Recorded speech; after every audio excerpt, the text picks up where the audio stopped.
Let's introduce what is this weekend's weekend project. For a long time, okay, we have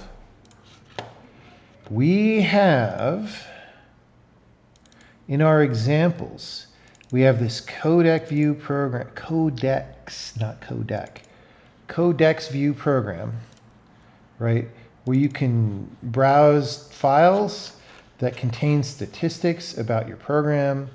And, you know, we've shown this before, but you can see like what metric do you want to view and all this stuff. And this is all great. The visualization right now is basically one little rectangle per function. And we just color it and size the height according to different things.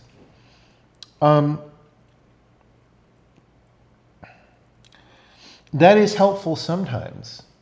Like if what you literally want to do is say, I don't know, who performs heap allocations, right? And that's all you want to see, right? Wow, that's a lot of heap allocations. We're going to have to do something about that.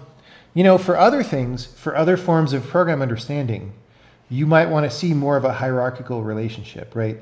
This is not hierarchical. This is literally so I'm realizing it might not be that obvious what this is. So this is essentially one long row, and it starts here and it goes to the end and then continues. So like here it's by size is the sorting metric. It's secondary. It's by module by size actually. So it starts over at some point in every new module, right? So here the size is 1,000, and as I go right, it goes down, and it's 132 because these are all frickin' polymorphs of the same function, you know. So that's what this is, and that's one way of viewing your program that might be useful sometimes. But another thing is hierarchical, right? So let me show you, for example. Some of you guys might have used one of these programs. I'm actually looking for screenshots of the, yeah. So this, if you guys have seen this thing, right? So this is a program that, let me zoom in on the web page, Holio. I mean, the Phong shading is really bad and fake, but you know, this is a program, you can actually download it, where you point it at part of your disk or your whole disk, and it goes through the subdirectories, and the area of the rectangle is the size of the file, which makes it really easy if you want to say, like, what are the big files on my disk, right? This makes it really easy to find the big files, and then, you know, you can color these by extension or maybe other parameters, right? WizTree is better. That WizTree sounds like something that happens when you're in the forest and you drank too much water, but let's try it. Anyway, so this is a useful way of displaying things that are hierarchical, which is what our program is, right? And you would kind of like to know, oh, which modules are big, which modules are small, right, etc. And so we want to build a version of that that's for browsing code. But if we're going to do that, we might as well make that be like a getRect widget so that other people could use it, right? So we're going to make a getRect widget that's a Treemap Viewer. WizTree is WinDirStat. That's 100 times faster. Let's try WizT. WizTree, download. I have to donate.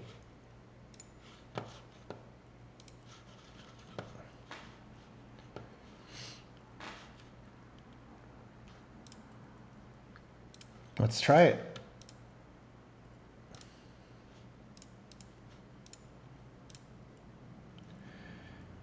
I mean, WinDirStat is really slow. That's the thing. All right, so let's say I want to go to the compiler and select that.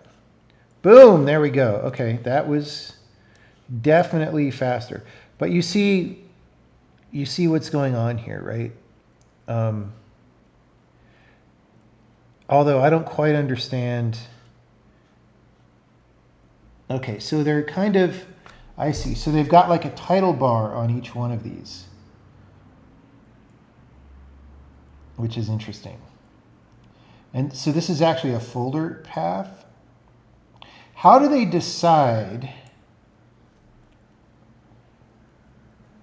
Okay, so this is everything in SEP. I see. This is pretty interesting for folders like this, right? Okay. I don't know if I like it. I think I like the vanilla everything in a rectangle better.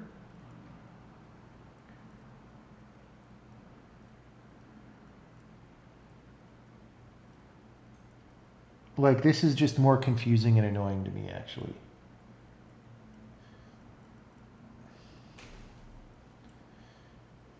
What's the point of 2D visualization? Because it's easier to compare areas of things. If you put everything in 1D and you just have some insanely long line segment, it's maybe not good for detecting patterns. And it's not good for using the real estate of your screen, right?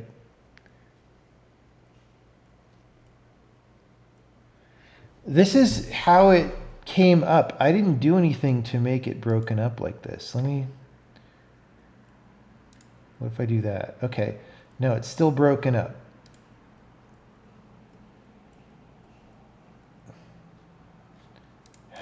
What if I just,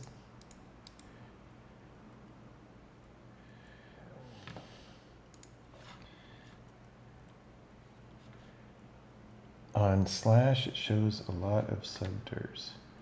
I don't know why they did this. This is a little bit annoying to me. Although I guess this is it. Never mind. This is equivalent to what we want actually. Because without the titles, yeah, you can see how this makes more, in principle, more use of your brain's pattern matching faculties than if it were all packed in a line. Now that said, if you had some more interesting way to color each rectangle,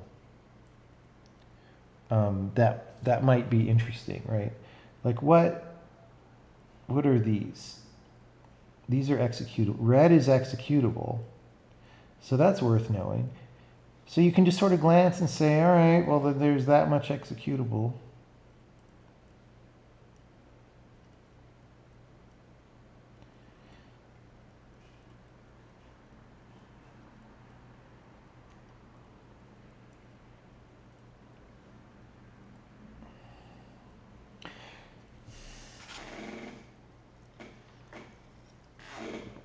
Like here's a bunch of files of approximately the same size. Oh, look, it's Visual Studio. Dude, these are pre-compiled headers from Visual Studio. There's 67 megabytes a piece. This is how much of the entire project, including all the executables, etc., is pre-compiled headers. Why do they all use weird gradients? Because it just makes it a little bit easier to understand the objects. We'll probably try not to use those initially, but who knows? Yeah, it's easier to read the individual shapes.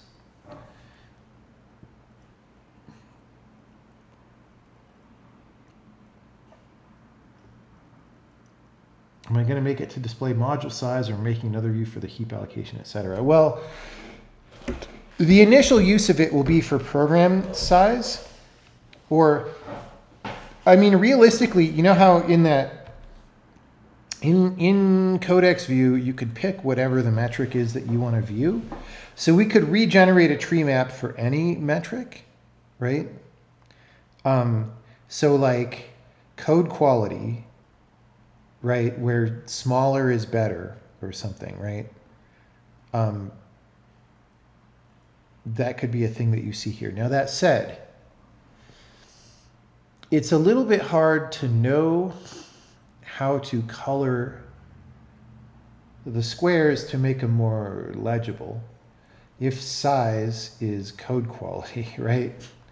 So we're going to have to figure that out. Like maybe you could imagine it's like colored by the number of parameters or something, right? Or by the size of the function. I don't know. I mean, the thing is, size of code maps pretty straightforwardly to size of rectangle. Like it's not hard for your brain to understand that correlation. So maybe it's always best just to leave size as size, and then maybe code quality as color. And then you look for the rotten rectangles. Yeah, I don't know.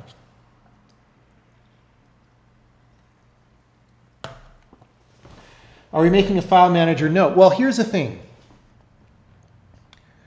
We need some hierarchical data to test on when we start making the widget.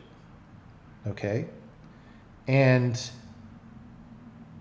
what is that going to look like?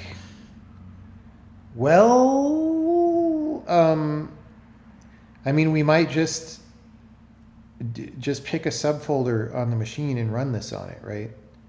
Because we want some frickin' data.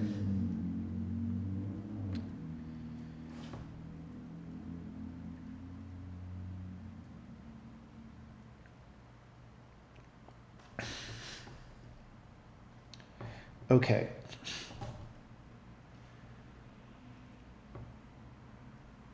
Size might be assigned to the most important data. Yeah, maybe. I mean, we'll play around with that. We'll play around with that. We're not going to get very far tonight just because it's 9 p.m. and I'm a little tired. Anyway, this is the idea of the kind of thing that we're trying to make, but we want to make it so that, you know, people can instantiate this for whatever they want. And then we can also use it. Okay. So,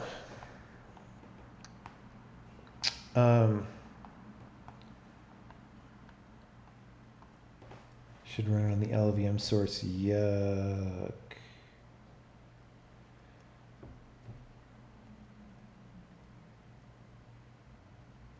I mean, okay. Actually, I could think of two ways to do this. One way is as a getRect widget. Another way is to say, this is like the start of a visualization library that has a bunch of different visualizers in it that are independent of a UI system like getRect. That might be more useful for people, right? I feel like that might be better. Because then you could use it even if you're not using getRect or whatever.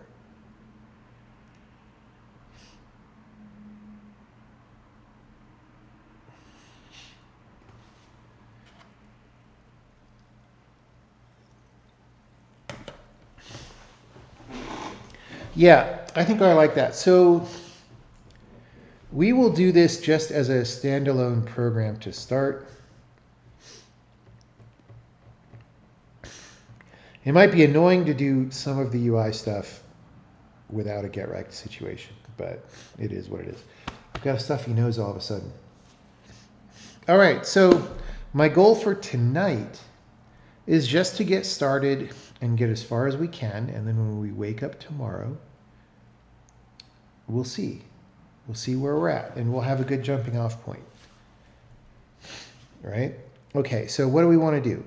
Obviously, we want a program that opens a window. That's not going to be part of the library, but we need it to do a thing. We'll just copy the simp example, probably.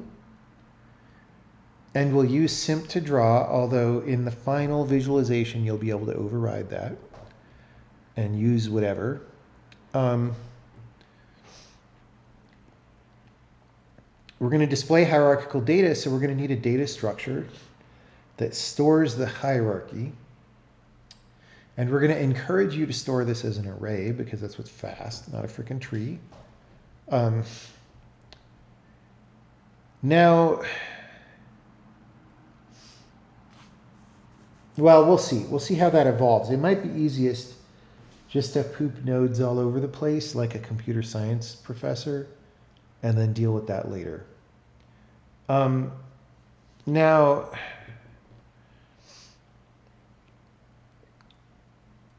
we're going to want sample data to run it on, like I said, which means we will use... I mean, we could just type some fake numbers, but it's probably better just to get actual directory file data. And then... Wow, my nose. I might be having a milk reaction. We need to run the Treemap algorithm, of course, which we'll explain as we do it. It's pretty simple. Like, I read the paper, which you can read, and like literally the paper really should be a couple paragraphs, but it's like padded out to the length of a computer science paper because there's one idea in it, right? And the idea is, well, we try to keep things square by having an if statement.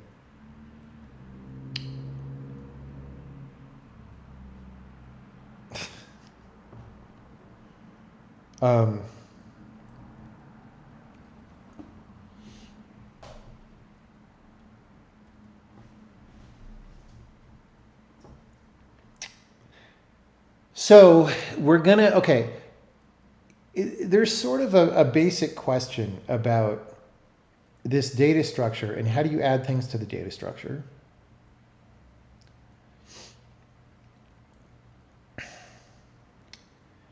Because it's going to be like all the data object, like the files or the functions in the program or whatever, are leaves of the thing, right? And of course, this tree map, the way the visualization works is it's hierarchical. So you want to add up all the leaves till you get to the root, right?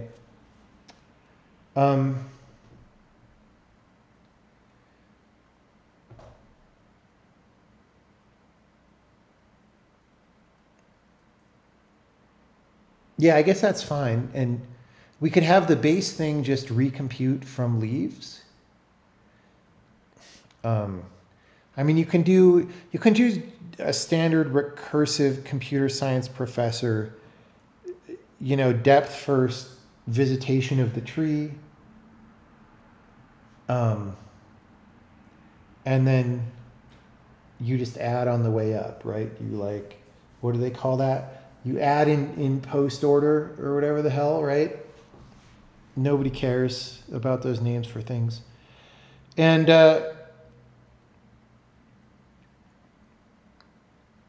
yeah, okay.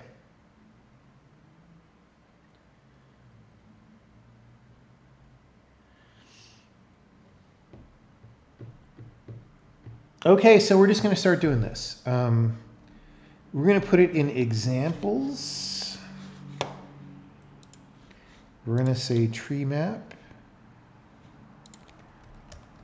And we're going to copy the simp example.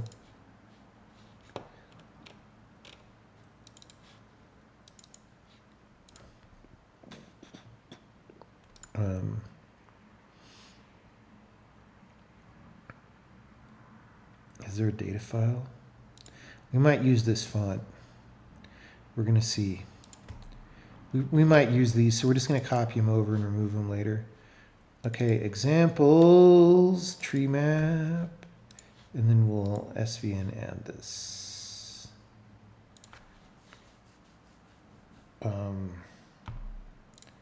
Okay.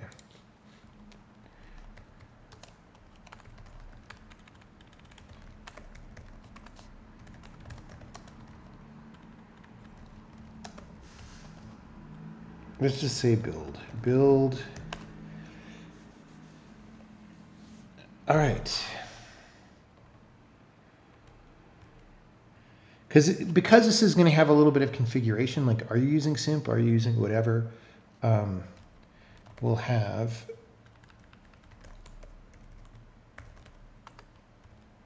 a build, and then we'll have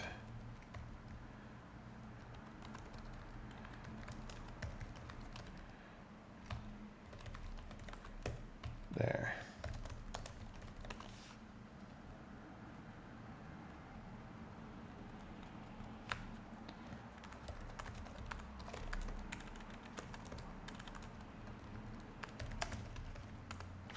All right. Oh. We don't want it to be called build. So we're going to say run compiler set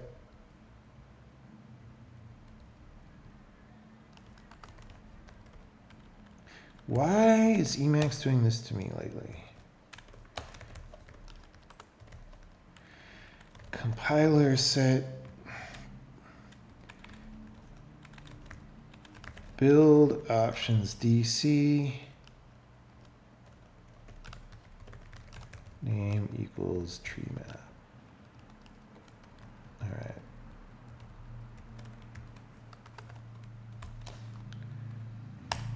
Oh. Okay, Treemap.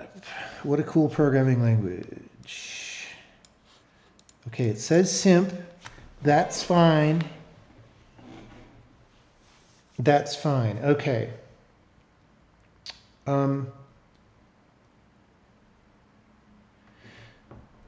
We're going to have a Treemap data structure. And there's going to be two parallel things, right? Because there's like, the whole point of the squarification of the tree map is that it adapts the aspect ratio, right, of the little squares to be as square as possible. And what that means is you could have the same source data, like say you viewed your file system, right? And now you're resizing the window and you want to actually repack those squares each time the window resizes. You don't want to go scan the entire file system and read all the files every time.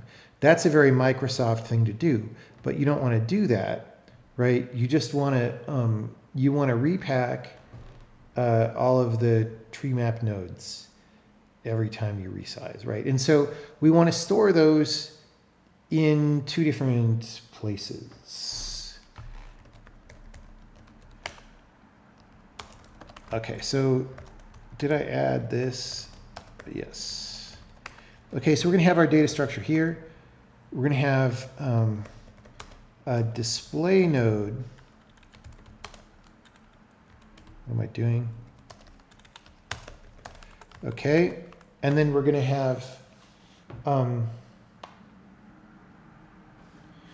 a Treemap display, which is going to be nodes is an array of display node. Treemap is a Treemap, all right? Treemap is going to be a struct that says, this just has like nodes. All right, and a Treemap node is going to be a struct that's got a size, and that's all we're going to do right now. Because color and everything, you know, actually we probably want like a name associated with it. That's at least common to both of the cases of a like a file system. Every node's got a name. You know, in your program, every node's got a name. It's like the function or whatever, right? So that's fine. And the display node, okay, what is it going to have? It's going to have a color which is a vector 4, it's going to have the index, Treemap node index is going to be S32. Actually, S6, fuck it, S64. Big Treemap. We've got big data. And then, I don't know what else. You know, you could imagine some other data, but that's fine. Oh, and the Treemap nodes. Okay, here's the thing.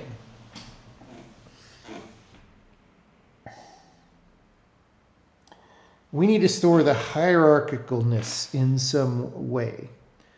Now, the virgin computer science student way to do it is to have an array of children on each node, right? Because you're going top down. And we may just do that. But actually, right, all you really need is a parent index on each node. And if you're going bottom up,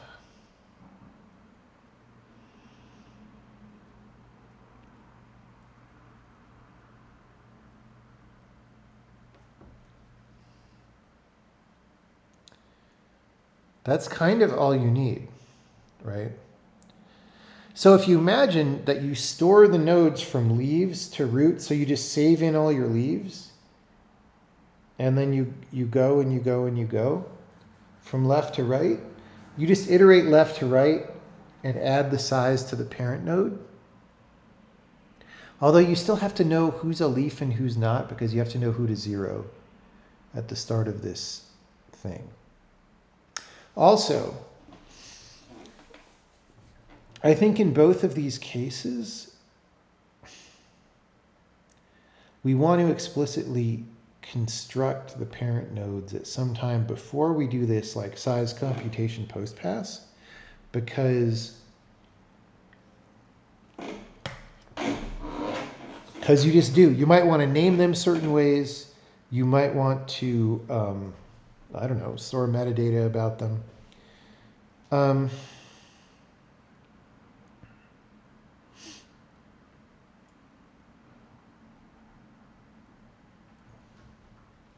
Is this my normal process? Yes. This is approximately what I do every time I sit down to program. No serious programmer makes flowcharts or diagrams of classes. They might teach you that in school. It's a waste of time. I mean, it might be helpful as a learning tool, like when you're first figuring this stuff out. But once you know how to program, it's a waste of time. Normal process includes ice cream. That's a good point. Instead of doing more chai, we might do some ice cream. That's true. Does the order of the structs have implications on performance? No. Oh, you mean the members? I mean, we are approximately the same as C in terms of struct packing. So if you know how C goes, we're about the same because we have no problem with what C does right now. All right, so this is the thing is I don't just want to do the naive frickin' node ass situation. I feel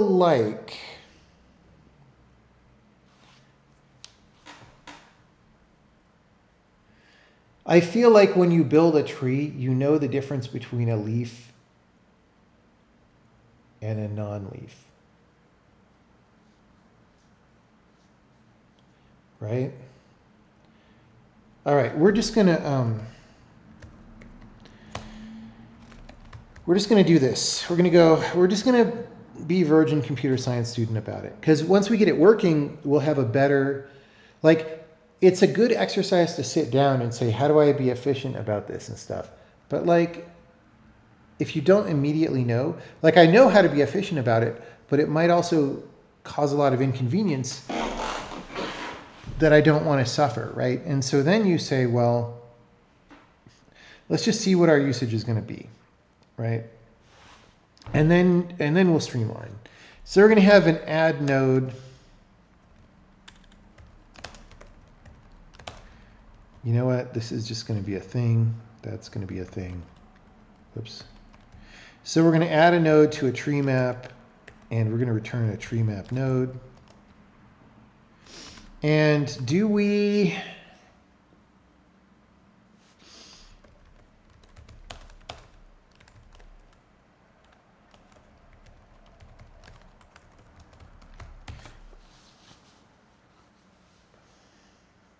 No. We want to set the index.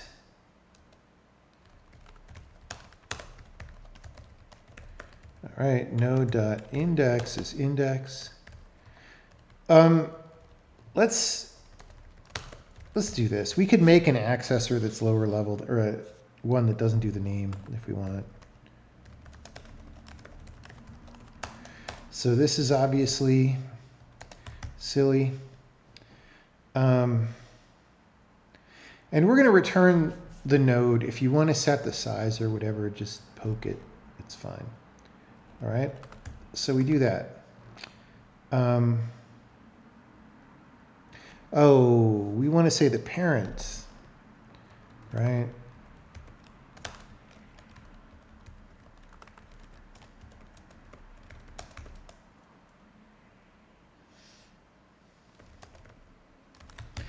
Okay.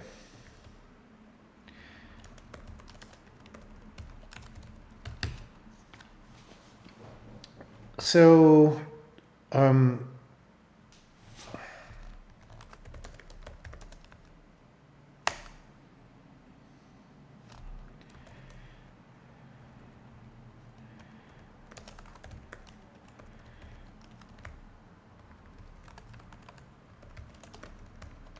we'll make a root node on the tree map. All right.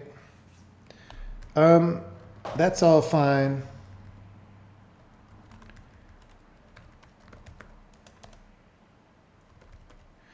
We're going to store index of the parent rather than the pointer to the parent. Why is that?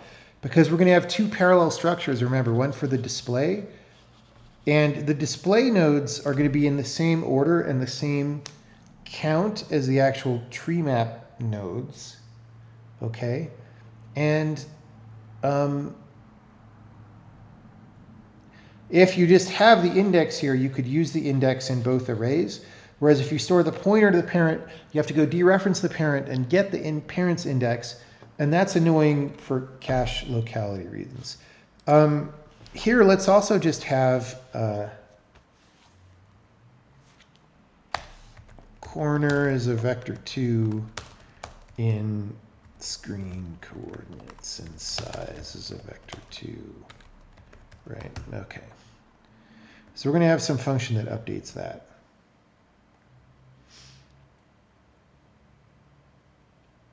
I mean, we could use getRectRects, but we don't want to use getRect.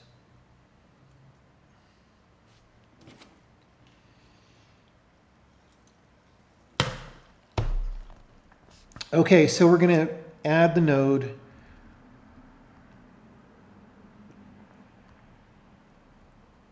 Okay, init.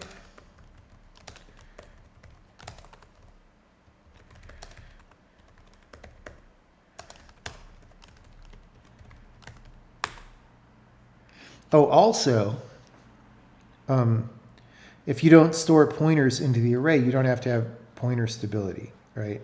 Which is why we can array add these, and these could move around as we reallocate the array, and we don't care because we're not taking pointers to them, right?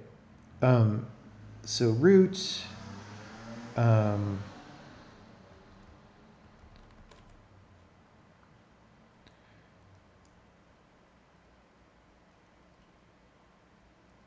I don't know. I mean, should we set the parent to -1? I don't know. We'll do that for now. We might undo that later if, yeah. Now the thing is, do we really want to do this?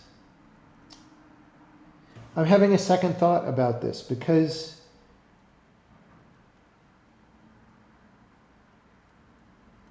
Yeah, you know what?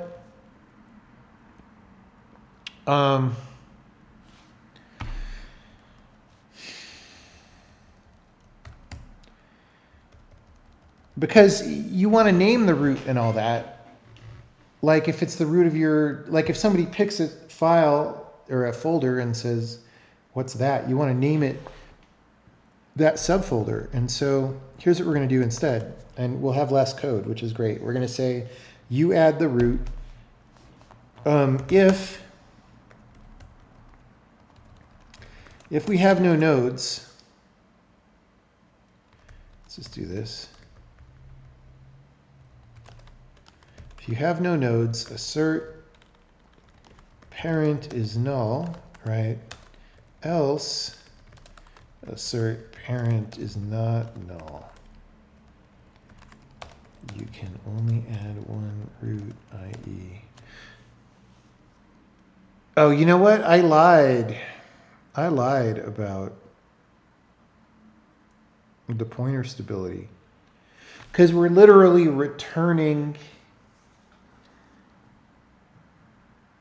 I mean, we didn't really lie about it, except we did because we're having people pass in the parent node by pointer. Okay, this is bad.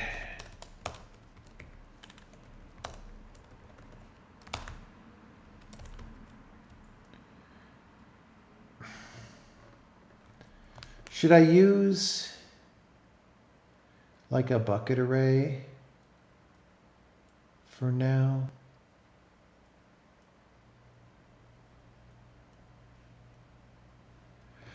See, already I'm conflicted. We have two options at least. We could use a data structure that provides pointer stability to store these, or we could say you don't do things by pointer. We're going to return you the index, right? But if we do that, we have to give you like frickin' getter setters to set the thing, and that is not really my style.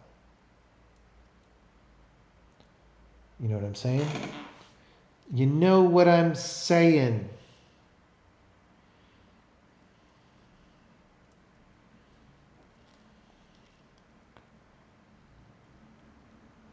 Let's try the pointer stable array.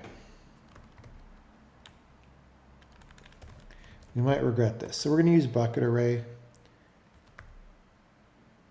Like, it's kind of subjective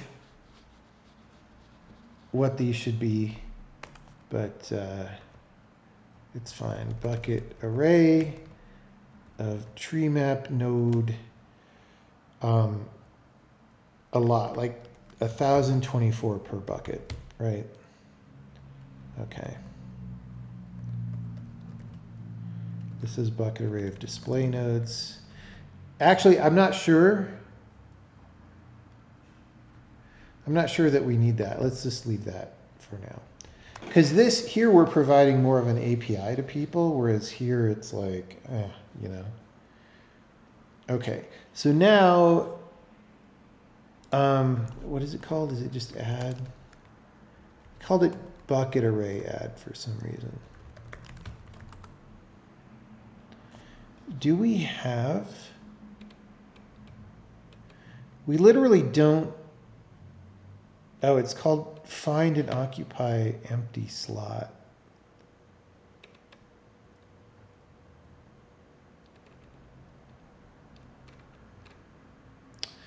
All right, so the thing that I don't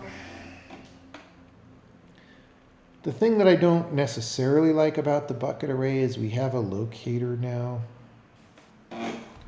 right? Which is, I mean, not that bad. It's just two integers. Yeah, it's fine.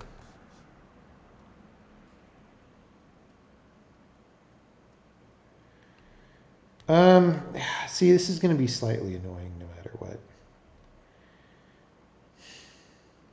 I just said all this stuff about storing parent index, but if we do a locator, we'll probably just store the pointer.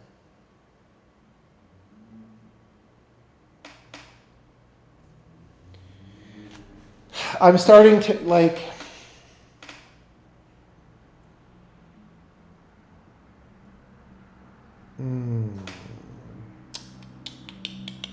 See, these are the things. It seems like I'm hesitating over relatively trivial things, but this has consequences down the line in what we end up with, right? We want this to be a very fast system.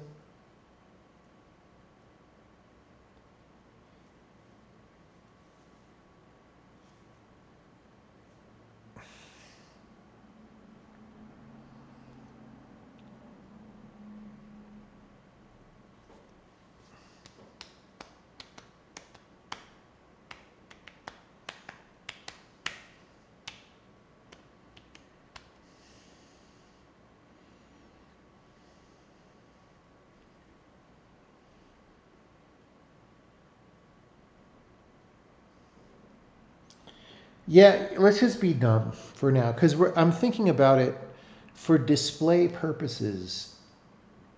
We definitely want to be able to go from root toward leaves, which means we want a children array on the node and all this stuff. All right. We're going to be totally virgin computer science student about all this, and we might regret it. All right.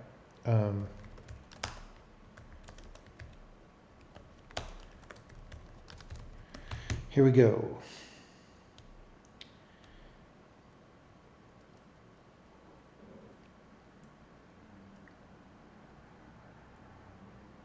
Now, instead of using we'll use the bucket array, it's fine. Okay, so Treemap. All right, we don't set node.index, right?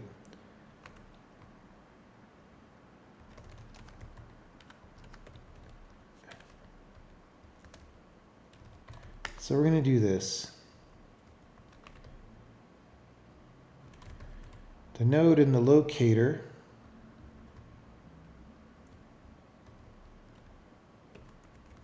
Treemap dot nodes. Whoops. I assume initialize is true. All right. So we do this. We say node dot locator equals locator.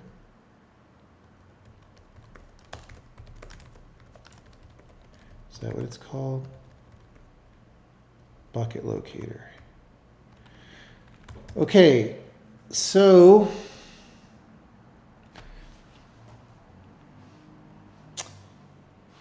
all right. Node name, node parent, node locator. If parent, array add parent.children, comma, node. All right. So now we're maintaining this in both directions, and that's pretty good, right?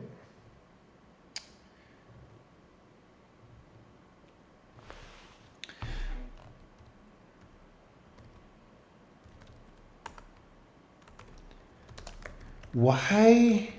Emacs just started indenting things. Maybe it's something about the .emacs on this machine. All right. Oh, import bucket array. We want that. Okay. Oh, that's yay. Okay, I haven't used bucket array in a while. Yeah, we have count. All right, cool. So, well, now we want some data in our nodes. And I think we're just going to hard code a directory traversal.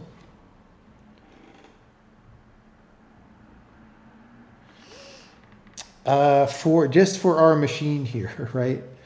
And then maybe later we'll do something like pass a command line option. We'll just go in examples. So, all right.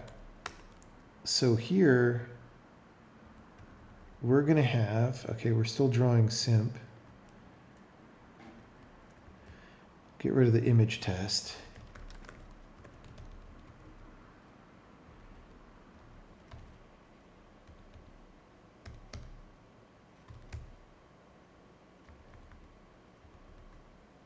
Make sure okay. So maybe we make another file.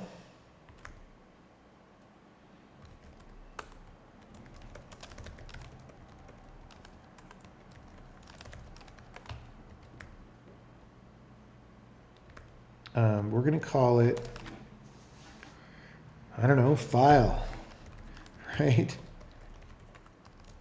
Save that out. Make sure we still compile. Great. So what is this? This is going to have init treemap data. I don't know. Folder is, like I said, this is going to be hard coded. Okay, and then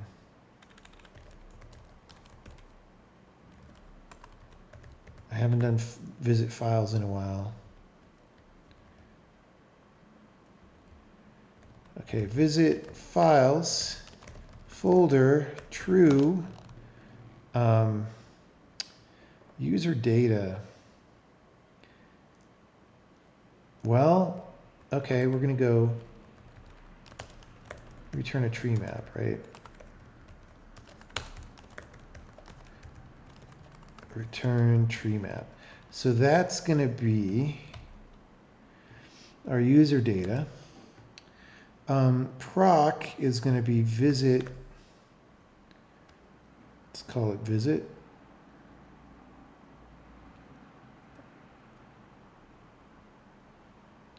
Visit files true, visit directories true. Because we want to visit the directories to make those nodes, right? Okay, so now we're going to go visit is going to be a function that takes info as a file, visit info, user tree map is a tree map, all right? And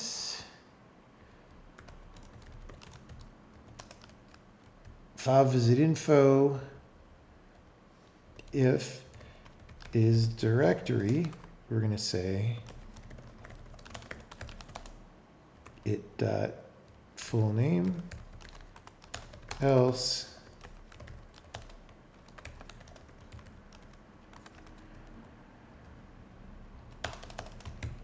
okay. We need to call init treemap data from startup somewhere, right? Just going to do this before our main loop here. Okay, it is not the right thing. It's info, people. Come on, get with the program.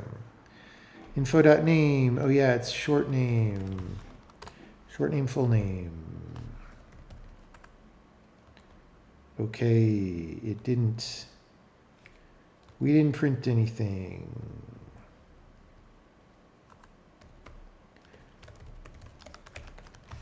Hopefully our log function prints things out. It doesn't. I think, does log by default not print shit? What? That can't be. What's going on?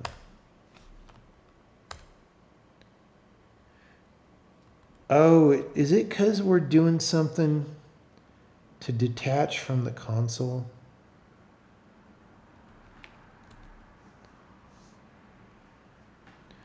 What is going on? Disable runtime console. That's why we're not printing anything. There we go. File, file, file, directory, file, file. See all this? See all this? This is our hierarchical data. Okay.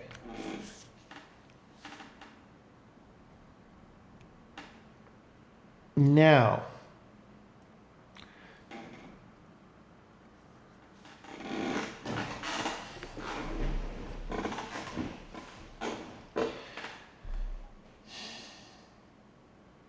the problem is sort of that we have to reconstruct the hierarchy a little bit. Because the file visit info will go down into directories.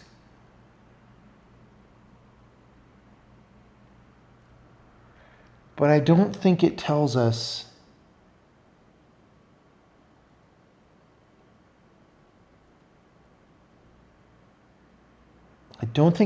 when we go like back up, right? We could always use the full name.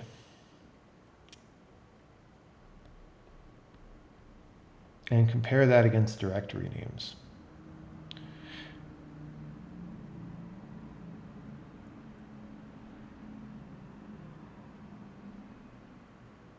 Yeah, let's just do this.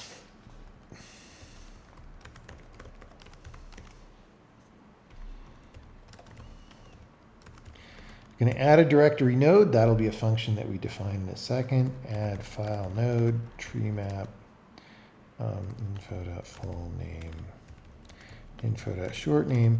Do we get the size per chance?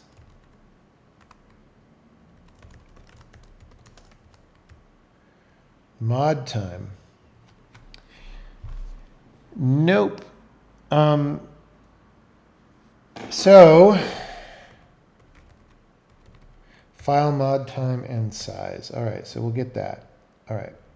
So there we go. So we need to find these functions. Add directory node. Treemap is a treemap and full name is a string. Okay, and then add file node. Treemap is a treemap, full name, short name is a string. This should be a substring of this.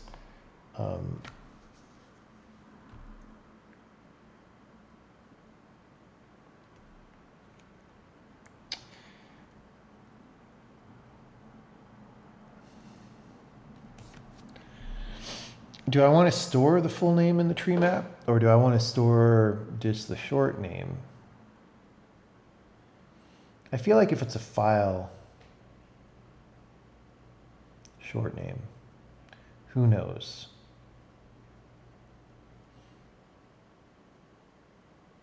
Because it's implied by where it is. It doesn't really matter because we'll go ahead and do full name, actually. So I'm not even going to pass short name. Okay. So here we go. We're going to say add node, treemap, full name, and parent. See, this is the part that we can't do yet.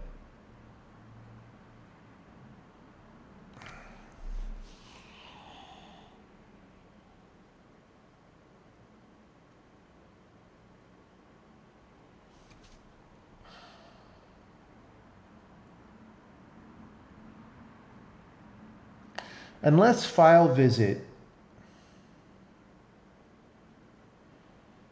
does all files before doing any directories, which may not, I don't remember how we did it. All those wasted bytes are crying now. I know. That's the kind of thing that we could tweak later, though.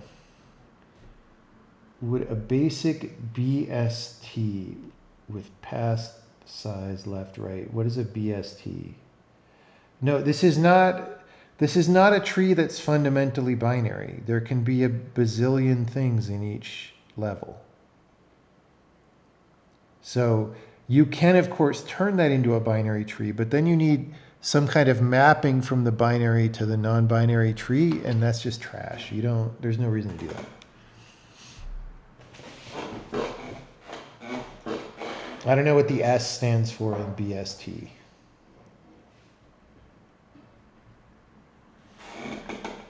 Bacon, sausage, and tomato. Okay. Search. Search? What is...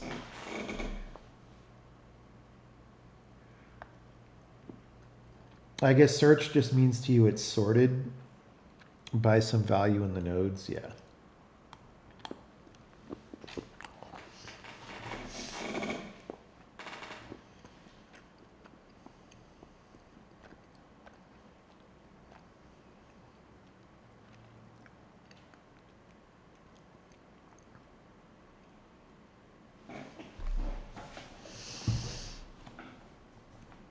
Okay, let's look at our file visit a little bit more.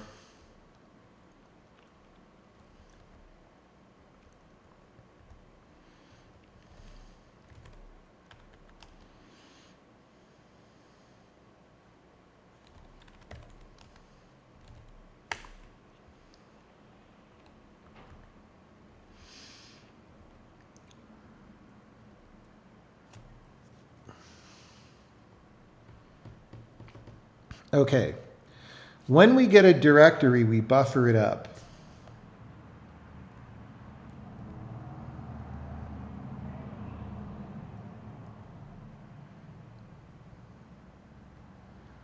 We call...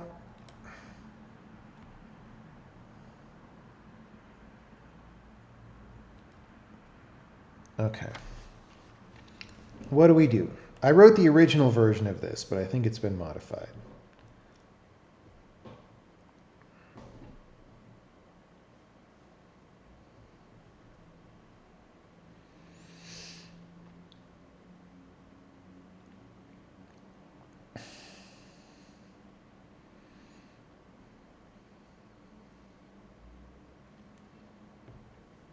Okay, if it's a directory, I'm looking right here by the cursor, we say this is either true or false. For us, it's going to be true.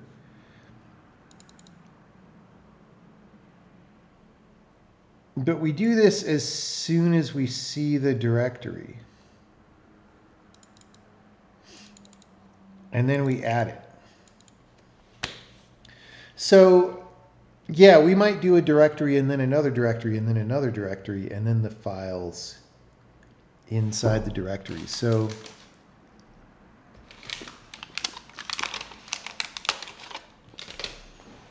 I could imagine wanting something different from that.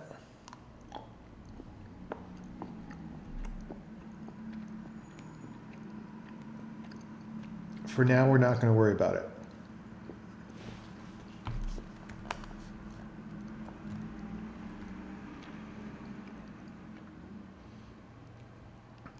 What was it called? Build tree map.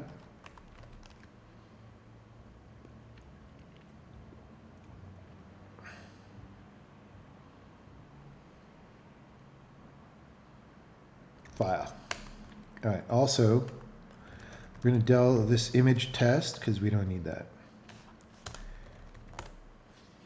Boom.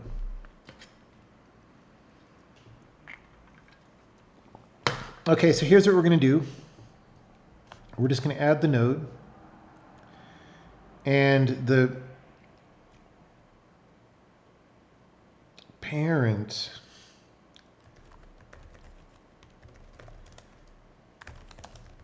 let's just look at what this looks like for a second.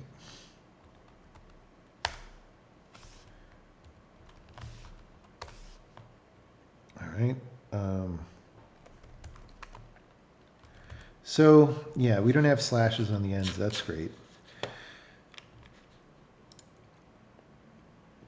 So what we're going to do is we're going to have a directory table, which is going to be a hash table from string to pointer to Treemap node. This is another reason why it's helpful to have the pointer, I guess.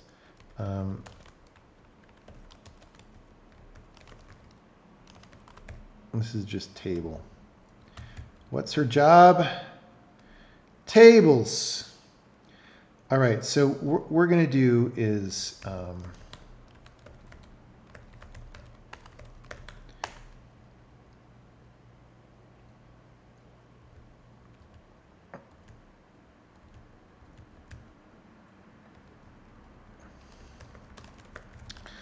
we'll use the path stuff in string.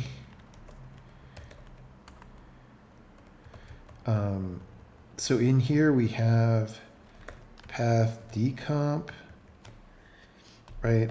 Path base name extension. All right, so path base name is decomp full name.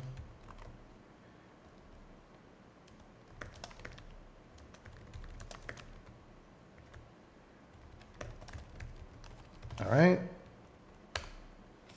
No, path decomp, bro. Path decomp. Okay. So this gives us a slash there, which we don't necessarily want.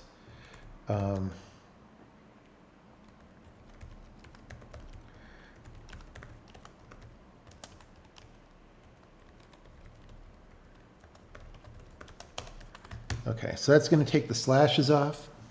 And now we're going to say parent is find, table find.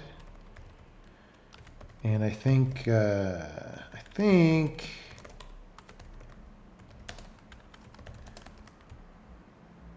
we return a success value second, which I don't know why I did that, but okay. I kind of know why I did that, but all right. Directory table by the path. If found parent parent.name else print log error parent whatever not found path. All right.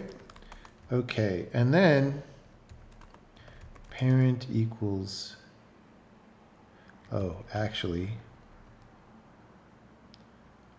yeah, so it is quite possible that this is the first directory, in which case it's going to be the root. If this is the first time we got here, it's the root. Forget about it. All right, so if directory table.count is 0, it's the first time. Otherwise, etc. Right?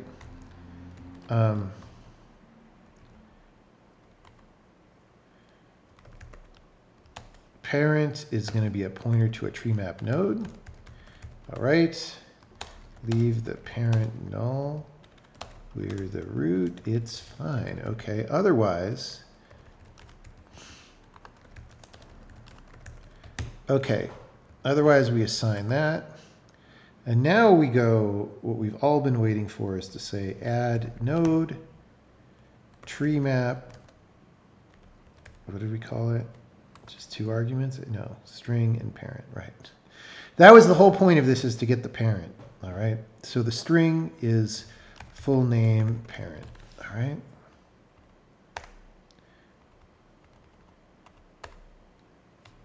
Okay, we asserted in line 38, no, oh, this is the thing.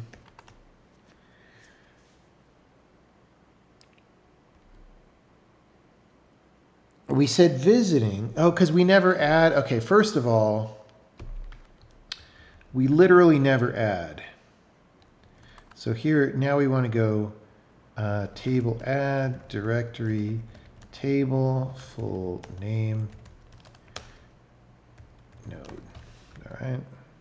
Still not going to solve our problem, but a necessary step. Okay. Path, parent not found.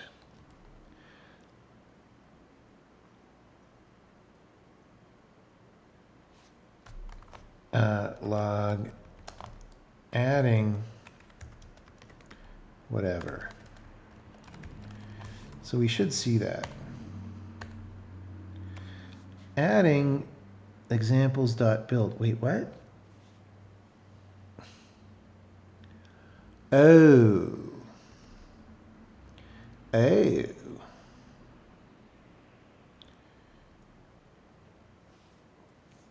We are not adding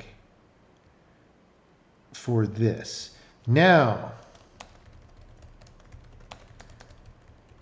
what we're going to do, because the file visit doesn't give you the initial directory. Maybe it should, but it doesn't right now. So we want to do this, which means we don't need any of this stuff. All right, because we're always going to have a root. But if we see, in Windows is case insensitive and whatever, so we want to make sure that this matches what file visit is going to give us for subsequent things. Okay, anyway, root is add node treemap folder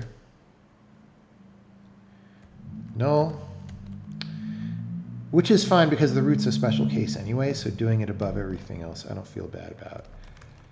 Directory table folder and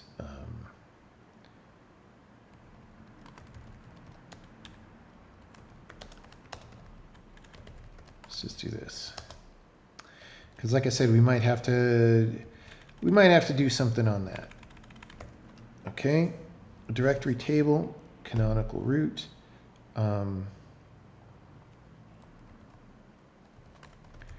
Parent equals treemap.node 0. Okay. So if we can't ever find, we'll child to the root. That'll actually make better behavior in case our problem is that this is not canonicalized, but we don't want to rely on that. Okay. Directory table canonical root. This is taking a long time just to do the file thing, but whatever. We're having fun.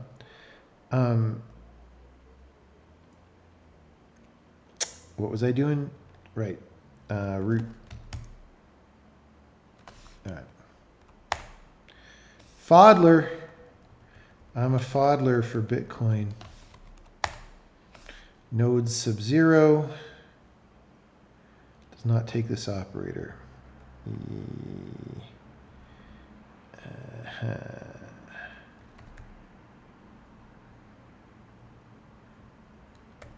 Now let's just do this. It's just easier anyway.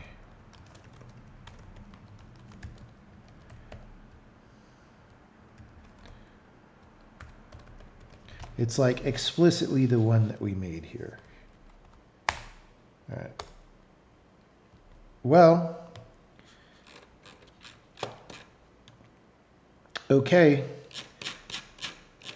At the end of this, let's just print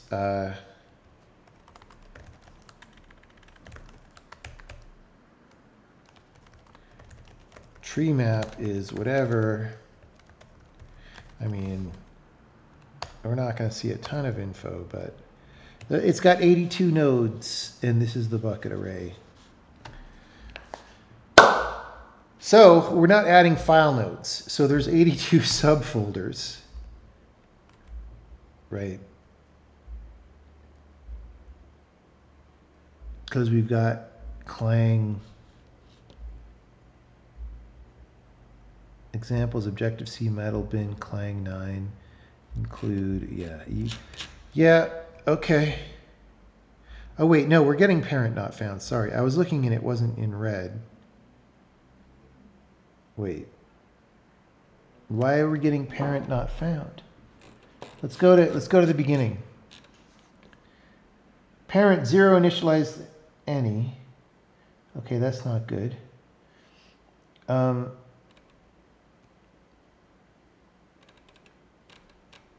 So literally, that's a null pointer going in, I think.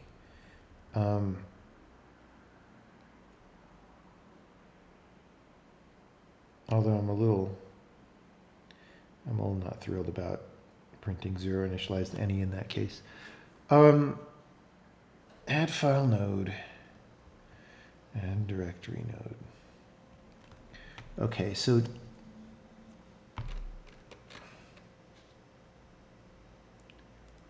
let's just print out, just so that we're not super confused. We're going to print out the full name that we get, right?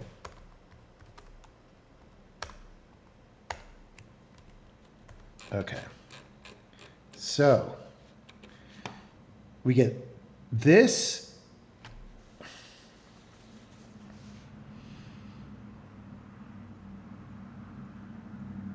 We're finding the parent.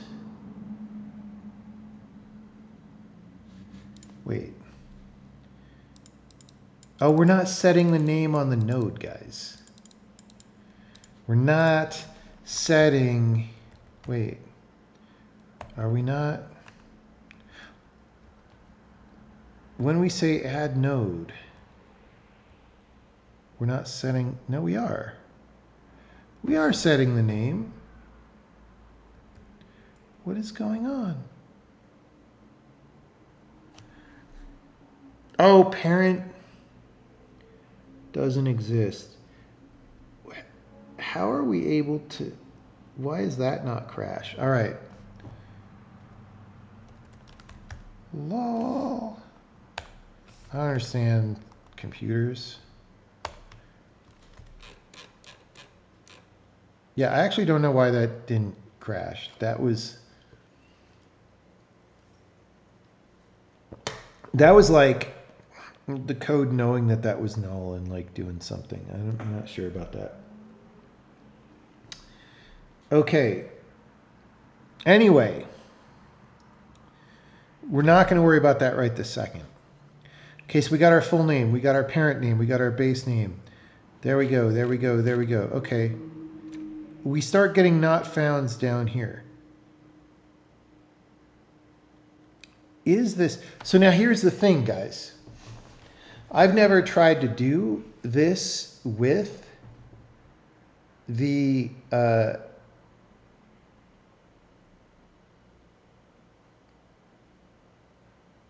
file visit.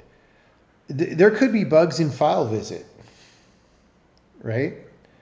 Because usually I just use it in a more invisible way than this. Like it's saying beta key mailer not found. Oh, wait. Adding beta key mailer.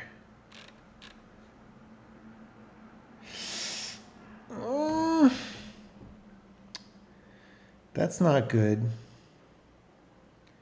I feel like our table is screwing up. Let's just say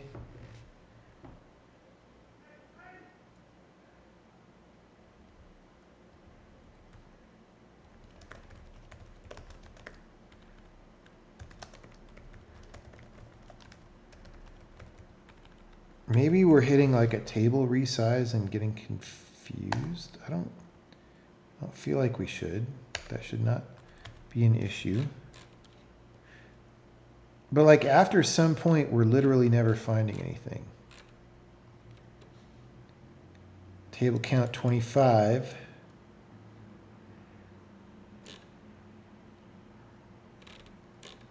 This is pretty weird.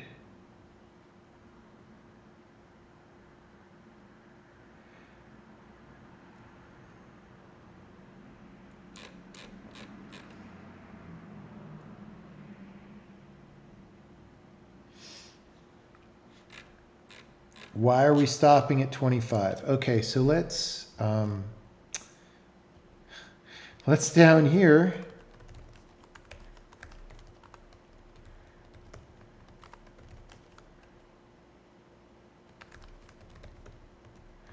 We're going to say print table dump for value key directory table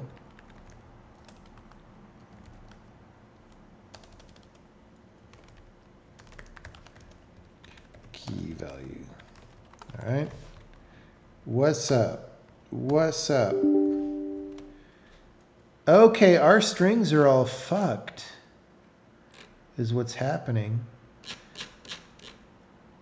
But I said copy string. Did somebody make copy string douchey?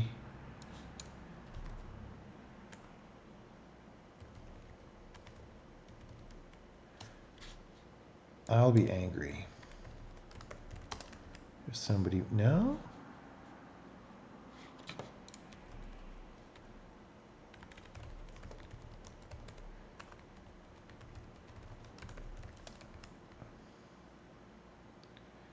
We get Alex string.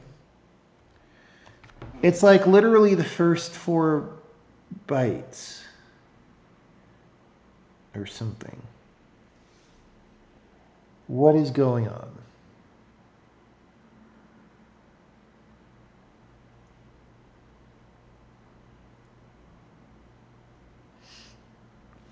Anyone have a suggestion about what is going on?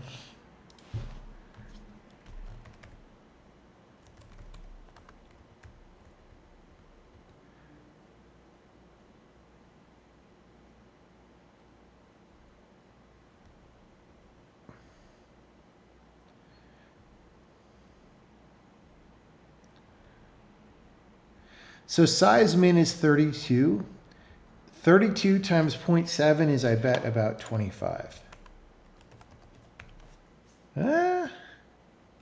Around.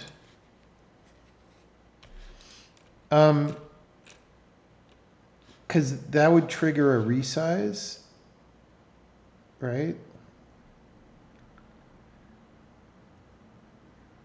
What am I doing? This is not supposed to be a problem.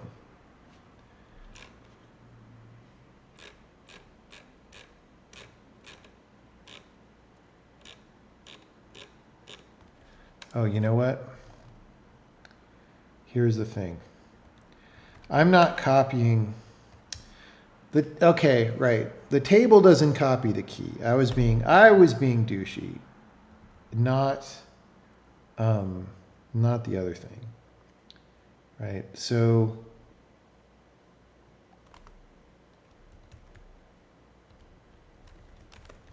gotta do that. That's all. Sorry. All right. Hey, look, they're not corrupted anymore. That's the fact that took me more than 1 second to realize means that I'm pretty tired.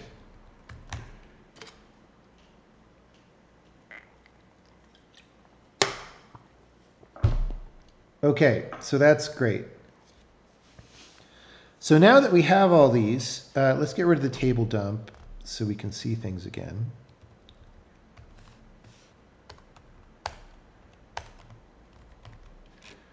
So I don't see any errors, which means if we add the file nodes, we should find them all the time. So file node, same as directory node, kinda. All right, we're going to add a node. We're going to table add.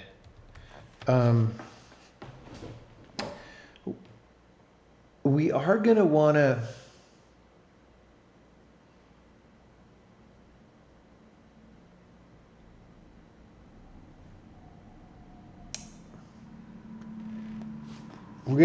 to tell the tree map that it's a leaf, or maybe it knows that it's a leaf, right?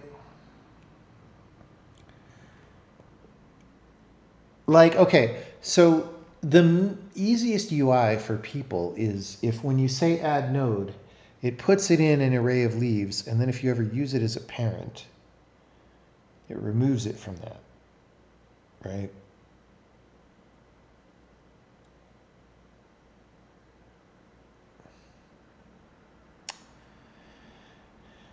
I think we'll do that.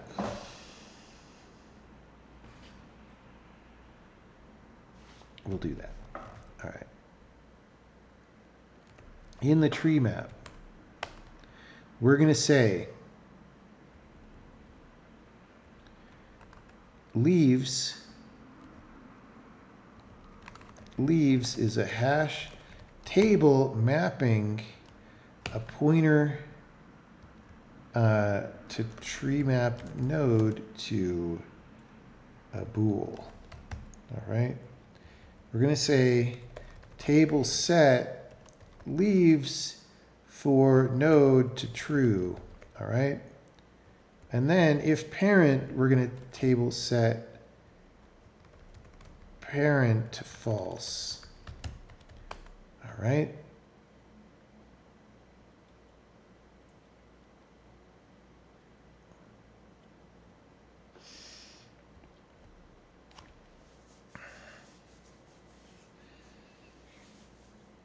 Okay.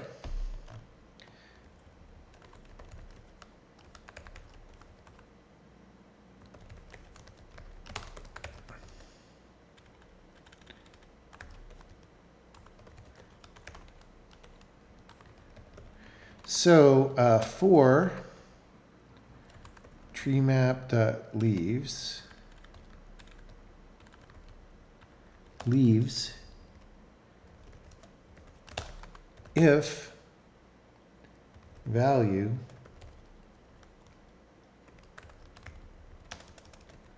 comma key, no, key dot name.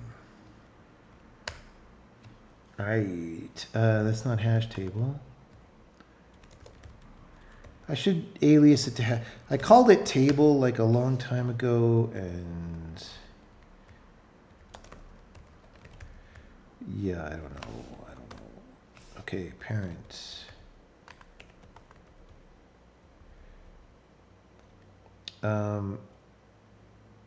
Add file. Oh yeah, I pasted that because.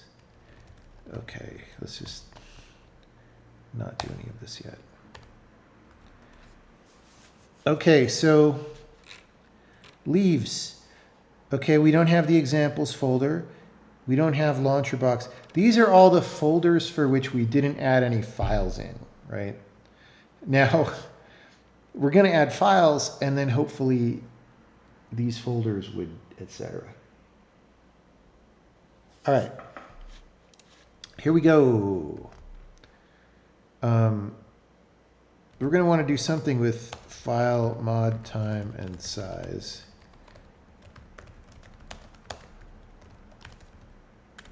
Let's actually do that.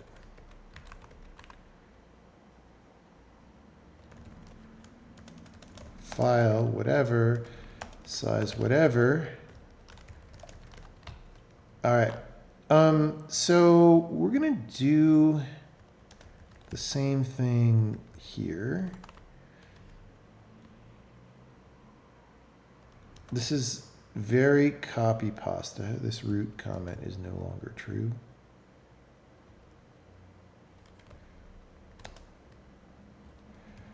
All right. We might factor that out at some point.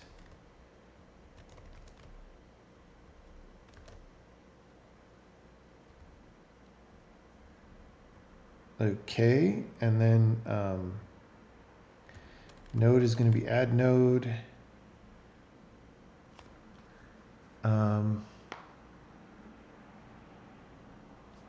Yes.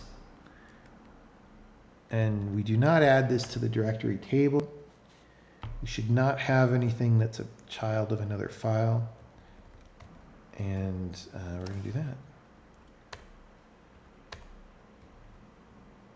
Okay, now our leaves are files. See this? Leaves, leaves, leaves, leaves. It's all the files.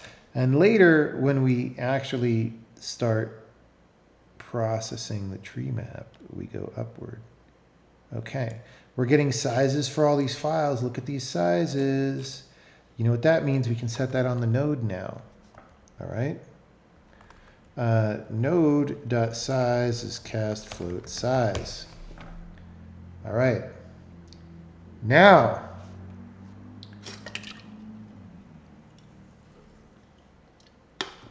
we're going to take a 5-minute brain break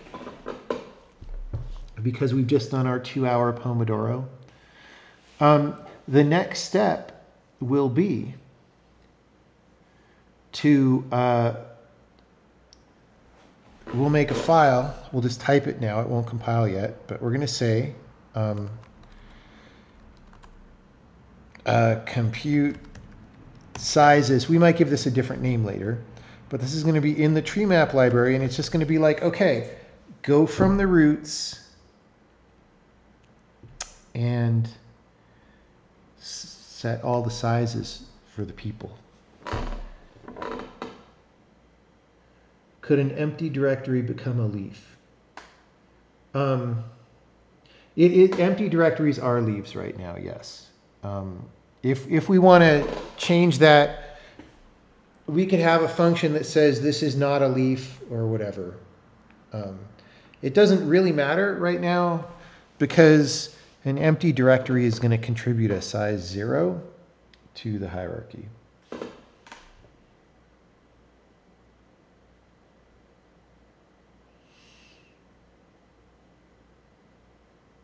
Okay, any questions about what we have been doing so far before we go to the next part? Questions?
I was thinking, like, it's really cold in here, and my thermostat, well, at the apartment I'm renting, it's not mine, is like a little flaky connection, and it like wasn't going.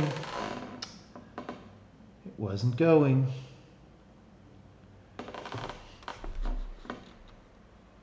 I'm looking for serious questions. I don't see them.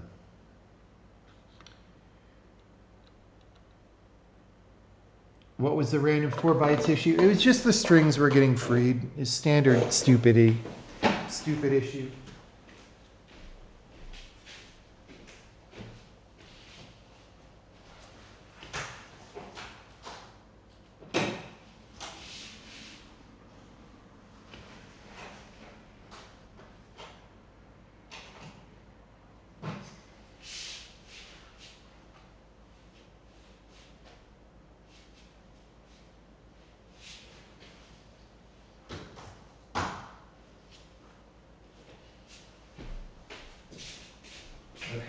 also closed my window tighter. Closed my window tighter. All right. Let's take a couple more minutes of brain break. Nobody has any questions, which leads me to believe that I should just quit programming on stream because nobody cares.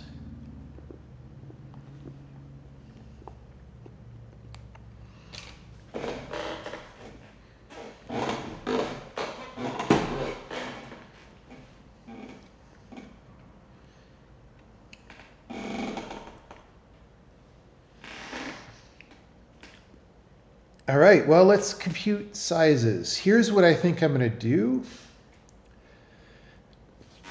We might want some flags on our tree map nodes.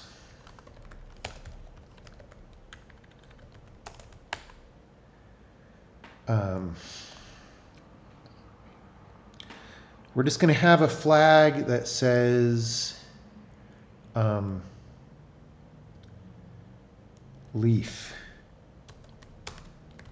Right? So we're going to be able to iterate over all these without, because there's this hash table, and it's like, okay, when it's time to compute the sizes, you could check every node's pointer by hashing the pointer. And like, that's just a little bit ass, right? So we're going to have this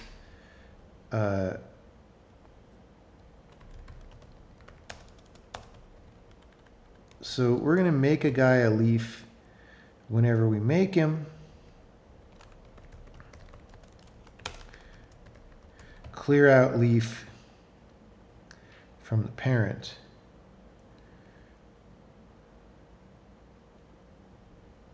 Okay. Now,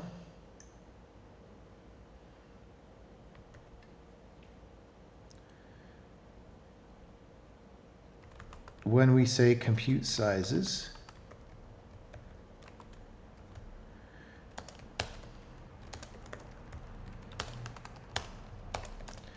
zero out sizes of non-leaves. All right, so for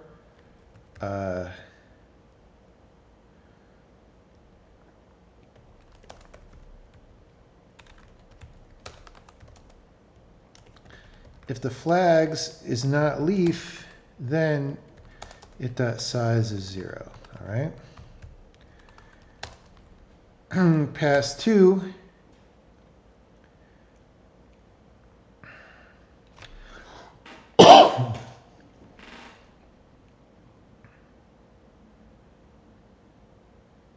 Here's the annoying part.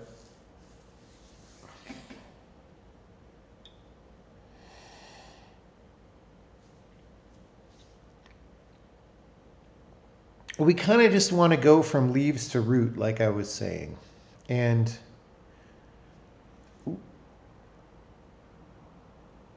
because the API that we use when you add a node,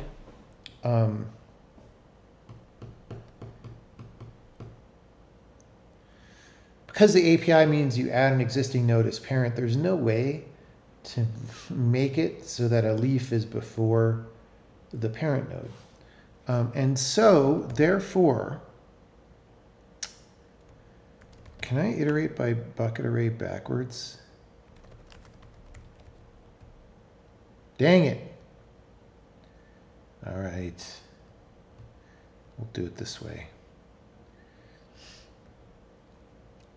Pass 2, iterate from leaves, adding sizes to parents. Manual iteration of bucket array, since it's for expansion, does not currently handle reverse iteration. Sag. Okay, so we're going to go treemap.nodes.allBuckets, or no,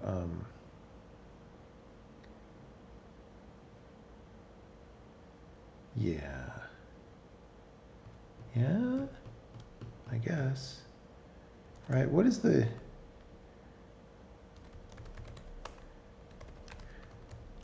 It goes over all buckets, yeah. Okay, so for, okay, and then for whatever, wait, we could just do this in reverse.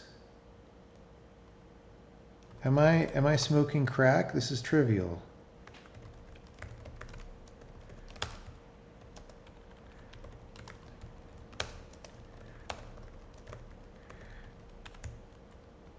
Ugh, fucking Emacs. Like, all right. Wait, why wouldn't this? Hold on. Go over the buckets backwards.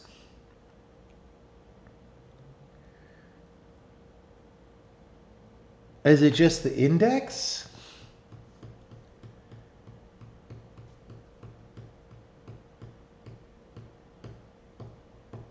That we don't like?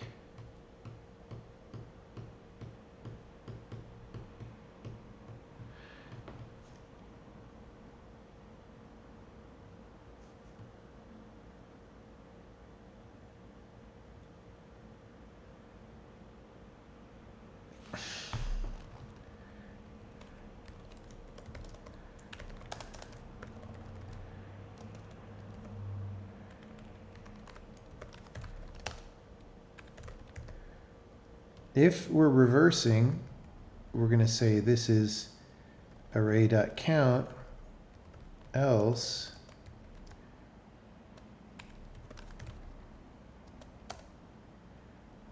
-1.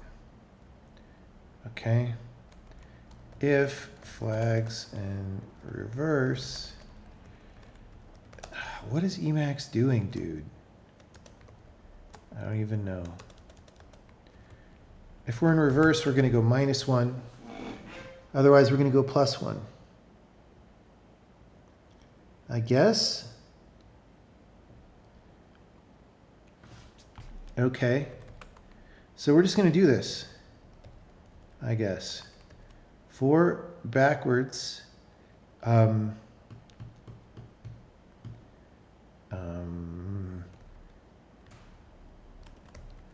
treemap.nodes, and if it.parent.size plus equals it.size. All right.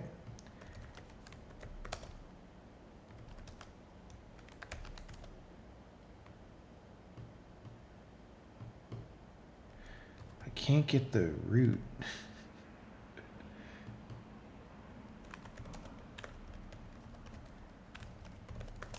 I guess we never did array subscript, or maybe we do. Hold on. Operator. We literally don't do subscript for bucket array, which we should do at some point. I don't want to do it right now.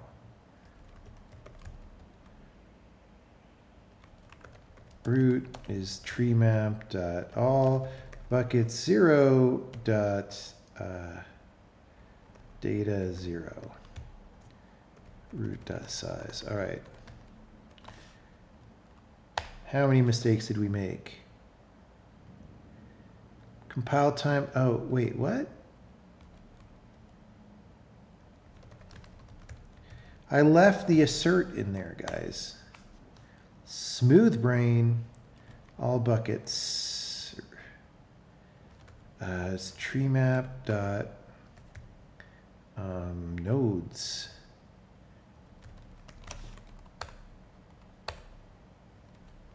Okay. We printed the leaves, but before that, oh my God, there's so many leaves. Before that, we should have printed the size. Treemap. Root size. Hey, look at that. That pretty much looks like the sizes of all the files. Okay. Here's what we could do, though. When we iterate the leaves, we could add a number either when we scan the files or when we scan the leaves after. But let's do it when we scan the file. All right. So double check size is going to be an int, and we're going to say clean up, remove this. When we get a file, we're going to say double check size plus equals size. Okay, we're going to not print this stuff at the end here. All right, we're going to say print double check size, whatever, double check size. This should match what we computed. It totally doesn't.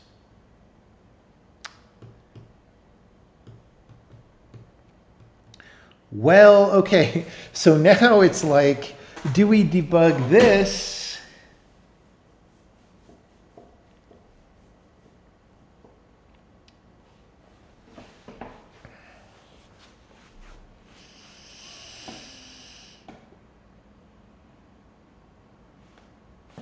Let's see what Windows says.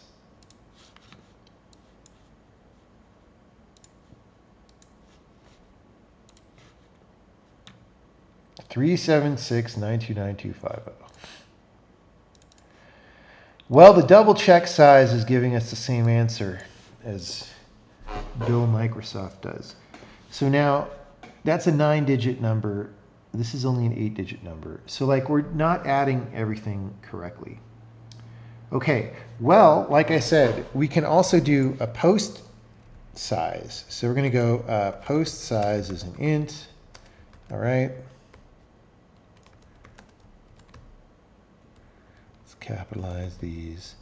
Right, so we can iterate over all the leaves because maybe it's our leaf markings are wrong, right? Right. Or maybe just my recursive thing that I did. Maybe the backwards iteration is wrong. There's a quick and dirty thing we could do to figure that out. Okay, so if the post size comes out correct, then we can do the other thing, all right? So for everything in the leaves, if value post size, value is that hash table that says if we're a leaf. Although we don't need that hash table now that we have the flag. So we might delete that whole hash table. Oops, but for now we have it and we can check it. Post size plus equals key dot size. Post size has got to be a float, actually. All right.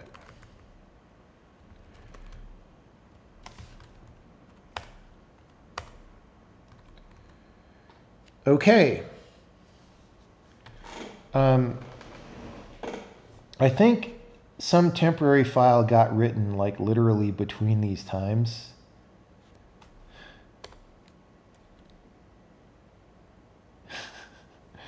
I mean,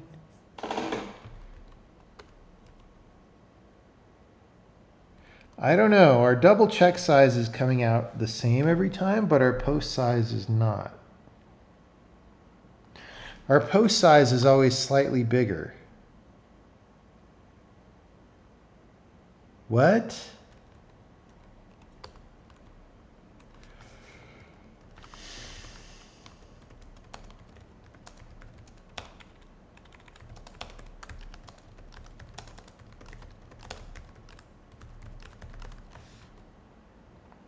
Oh, guys, floats cannot hold this precision of integer. Float 64s can, and you know what? We should just make the tree map be float 64. No reason not to.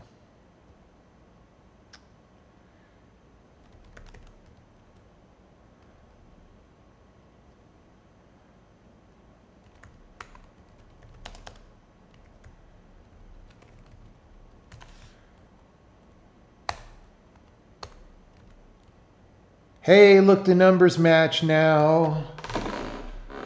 The numbers match now. Why float and not integer for byte sizes? Because we are making generic code that would draw the sizes of anything, and sizes may not be integers. It could be the weight in grams of something.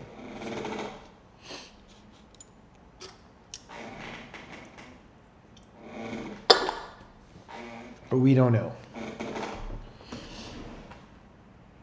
Okay. So these match. This still isn't right. Okay, so we're going to check the backwards iteration. Here's what we're going to do. We're going to do a forward iteration. This is disgusting.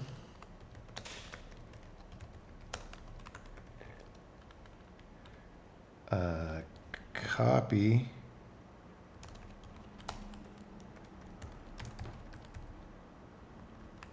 Array reserve. This actually isn't that disgusting, honestly. For this array add, copy it, and then we're just going to go for reverse.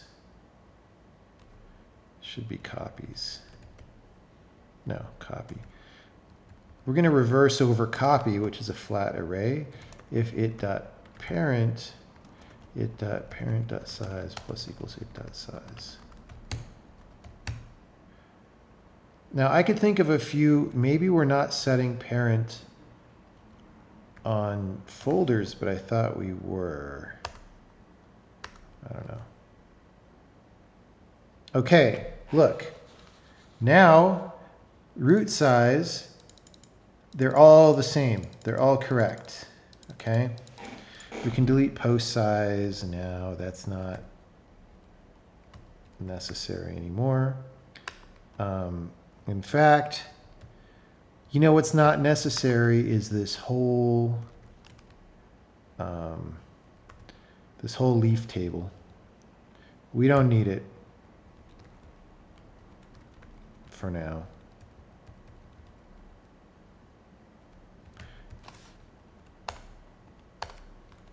Okay, so now we have two things. Root size and double check size, and they match. So that's great.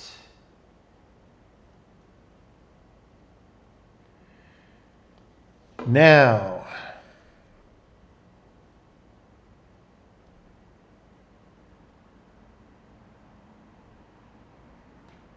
I guess the only thing to do is figure out why the backwards iteration is broke-holio.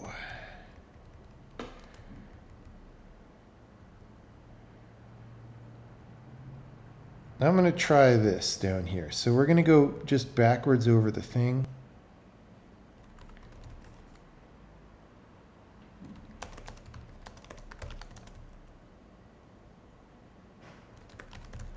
Let's just see what happens there.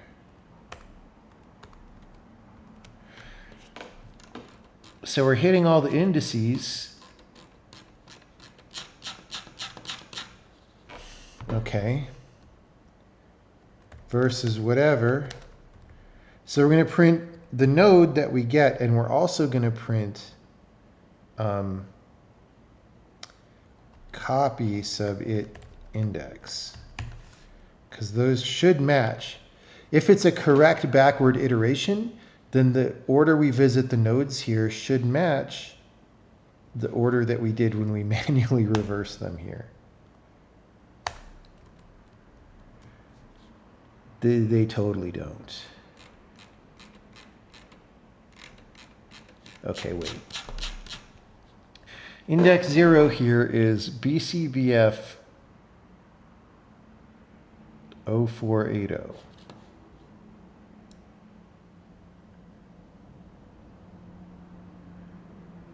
Something tells me it's the first one. It literally is. Wait, what?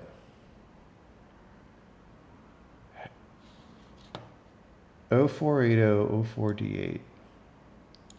How?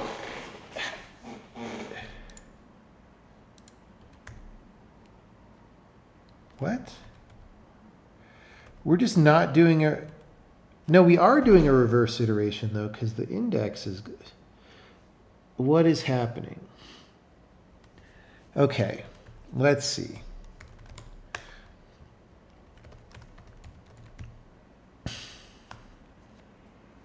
Oh, I forgot this part.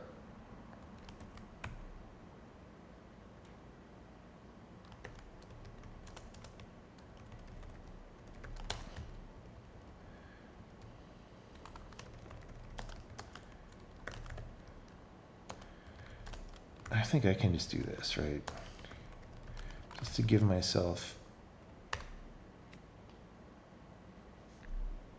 Yeah. I just want a shorter name. Right? Cool. So then we could do all these. If reverse, all right. And if reverse, do that. Okay.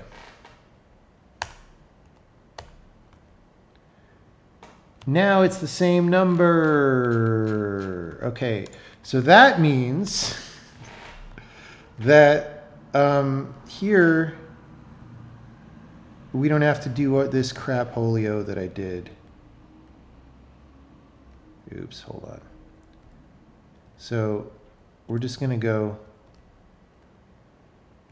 for treemap.nodes. That's what we wanted. There we go. Okay.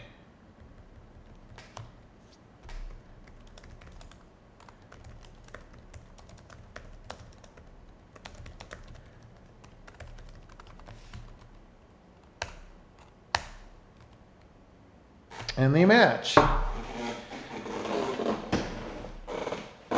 You need to reverse the outer loop too. It was already reversed. If you look here, oh no, it's not reversed. Thank you. I thought that.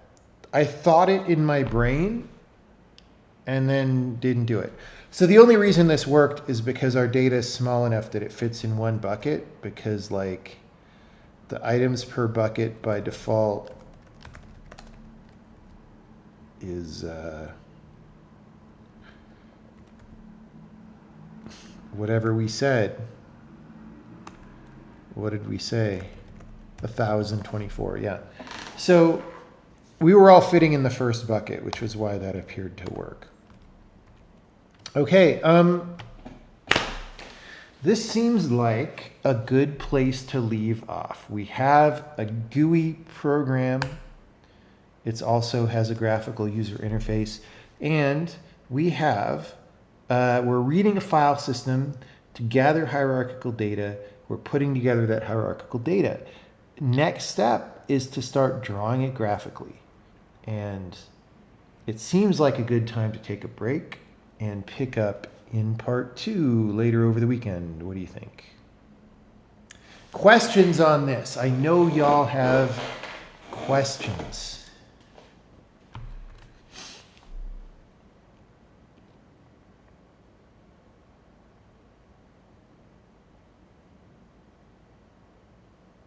All we've been making here is a hierarchical data structure that is somewhat generic so that it's retargetable to other things besides files, right? We're using files because that's an easy source of hierarchical data with sizes attached, right? The goal is not to make a disk space viewer. It's to make just a general tree map thing that we can then use on code.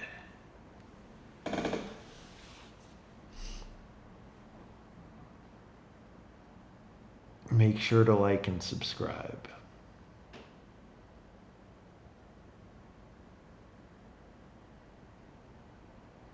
Are we visiting? We don't care about files. It's not about files. Why did I not make the tree map nodes polymorphic instead of using the float 64? Because like genericism isn't free. It leads to more compile time and worse error messages, and you know, you have to think harder about using the thing. And so you shouldn't make everything generic for no reason.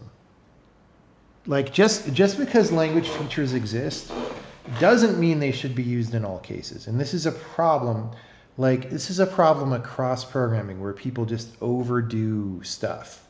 Like go look at boost.org if you want an example of that or whatever. Is it boost.org?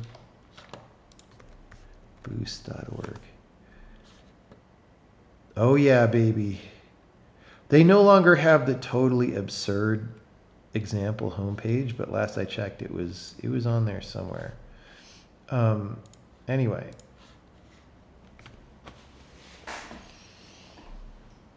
how are we handling? It doesn't matter. This isn't about files. I don't care about symlinks. I don't care about anything. This isn't about files. Please don't ask me about files.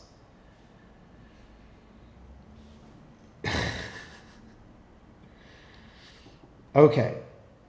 Why flag leaves instead of checking children? That's a good point. The reason is because I just didn't think about it. The reason is the following. I decided early on in my thought process, which I didn't verbalize, that I was maybe going to flag leaves.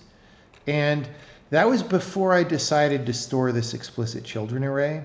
You're right that now that we do this, there's no reason to flag leaves.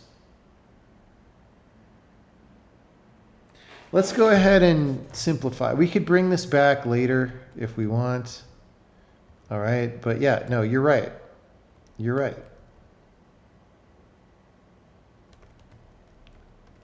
Okay, the only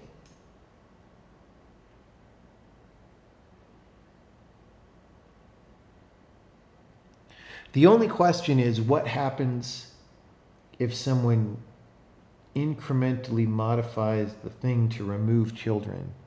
Like if we ever remove a child and then make something into a leaf again, we need to make sure to zero its size. But then we would have to make sure to flag it as leaf as well, right?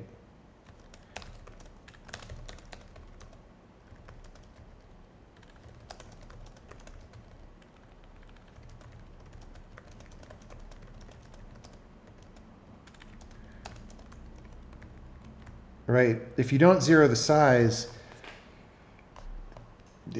yeah, it's going to give you an incorrect result. All right. So, yeah, I mean, I think that's pretty much it. Yep. Easy clap. See, that's someone who is paying attention who asked that question. Would the C++ mgui lib be worth porting? We provide bindings for it, if you mean dear mgui. Why is bucket arrays? Because we wanted pointer stability, because we're returning pointers to nodes to the user, and we don't want them to move when we resize. You could okay, there's basically two different ways that you could provide pointer stability. The one that we did was to use bucket array or any data structure that gives you pointer stability. The other thing that you could do is like allocate every node separately and then just have the array be the array of addresses, right? That's less good for iteration because you've got a level of indirection.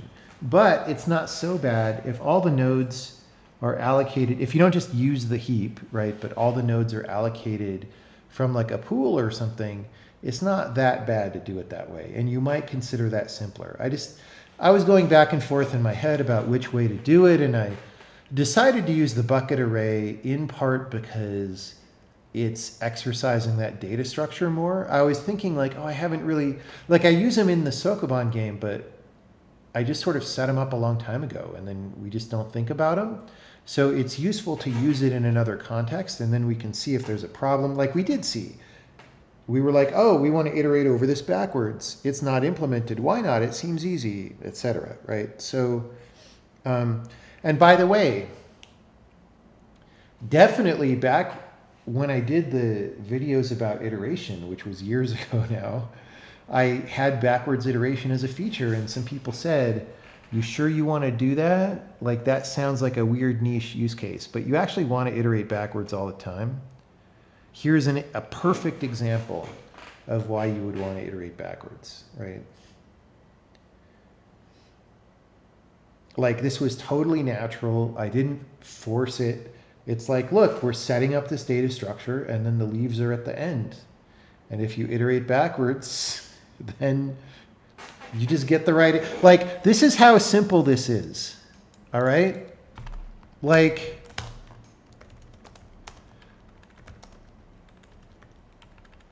everyone loves to talk, everyone in computer science school who's trying to indoctrinate you will tell you about how simple and beautiful like Lisp is or whatever, but like, seriously, let's like this is the algorithm for refreshing the size of the tree map. Like, what do you want, right?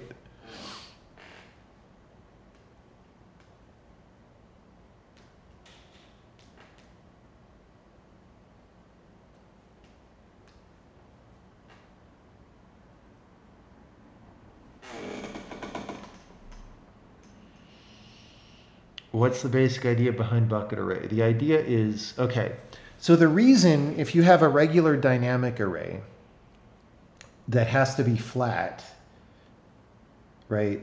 When we write a dot dot array, this is like, you know, if you use the horribly named vector in C++, the standard colon, STD, sexually transmitted disease, colon vector,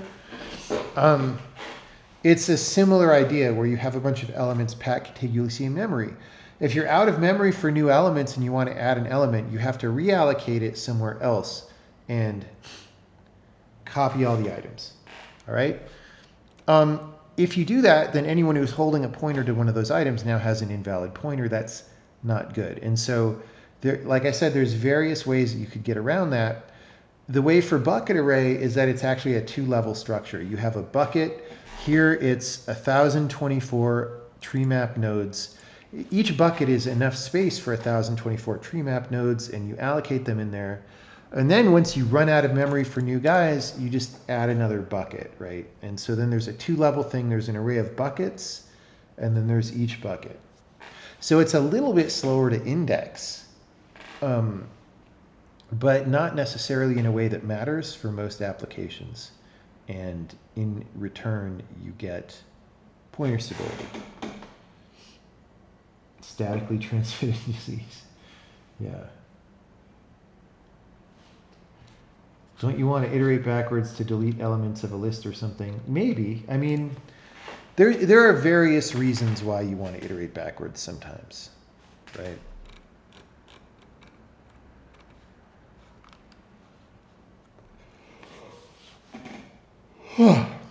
This is a good place to leave off. Commit.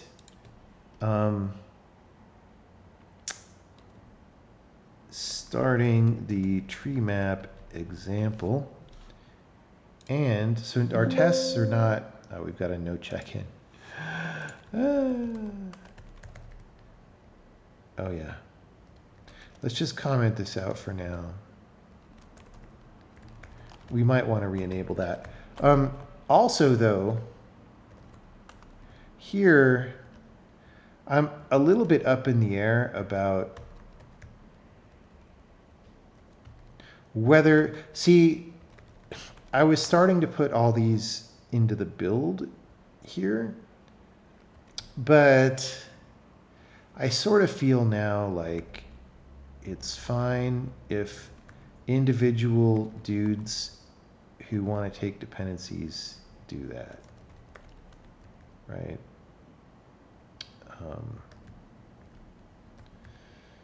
I don't know.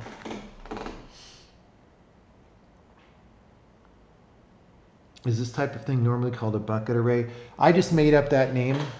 I'm sure it's not a very hard idea to come up with, so I'm sure other people have other names for the same thing.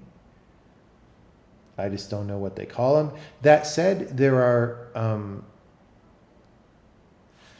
let's get rid of the double check size even.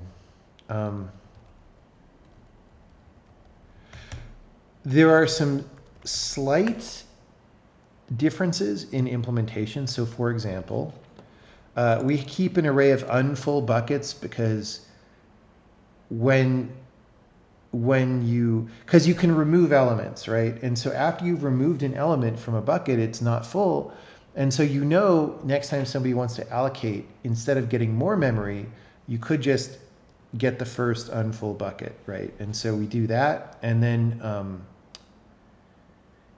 you know, instead of a linked list of all the buckets, which you could imagine, we have an array of all the buckets. And then to index, we use this thing called bucket locator. And we probably should make a subscript operator, which we don't have. But those are all like, you know, those are implementation details that aren't that big, right? The basic idea is just like, look, there's buckets and each one has a fixed number of items. These aren't dynamically sized buckets. And then you fill them up in order. That's, it's not a complicated idea. You guess bucket array only supports add remove from the end? No, it's from anywhere. Because when you add, we give you this bucket locator. The bucket locator tells you what bucket and then what slot in that bucket, right? And so when you say remove, you give it the locator and we say that slot is no longer occupied and etc. And we kind of waste an entire Boolean for each. This could be a flag. You would just have to do a little bit of flag math. Although I didn't want to have like a maximum, like, you know, you would have to have like U64s of items per bucket plus 63 divided by 64. Like it just gets a little bit messier and I didn't want to do that right now. So iterating requires O of max index, not O of number of elements. Yeah, in the worst case, because, so no, I guess that's true. Yeah. So if you were in a situation where you were adding a ton of elements and then removing most of them, like you're adding like 50 million elements, right? And then you're removing 49.8 million elements. Iteration would be pretty slow here, and this data structure would not be well tuned for that because you would spend most of your time visiting unused slots, right? But that's always true. Like you can go insane if you try to anticipate everybody's use case and try to make something good for every single use case, because you can never do that. Like it'll always end up being mediocre in some case, and then the code becomes complicated and people become scared of it. That's what happens to C++ standard libraries. So instead of doing that, we just say, look, this is pretty simple. Like this bucket array, it's 167 lines, counting all the blank lines as lines, right? It's very simple compared to a data structure that you would find anywhere in the C++ statically transmitted diseases, right? So I think that's massively preferable because now you can look at this. If you wanted to use this as a baseline for your own thing that is more tuned toward being empty, you could actually just copy the file and delete some stuff and rearrange. Because it's simple enough, that becomes a feasible approach. Whereas, you know, if it's just like a giant gnarly mess, you just have to nuke it from orbit and start over. And I think that is less conducive to ongoing experimentation and participation in figuring things out. Yeah. Yeah, that's, by the way, that's a choice that I make a lot. That whole thing about like if you delete a ton, use a different data structure. So the hash table as well, if you remove an item from the hash table, it makes a little tombstone, but you can't like,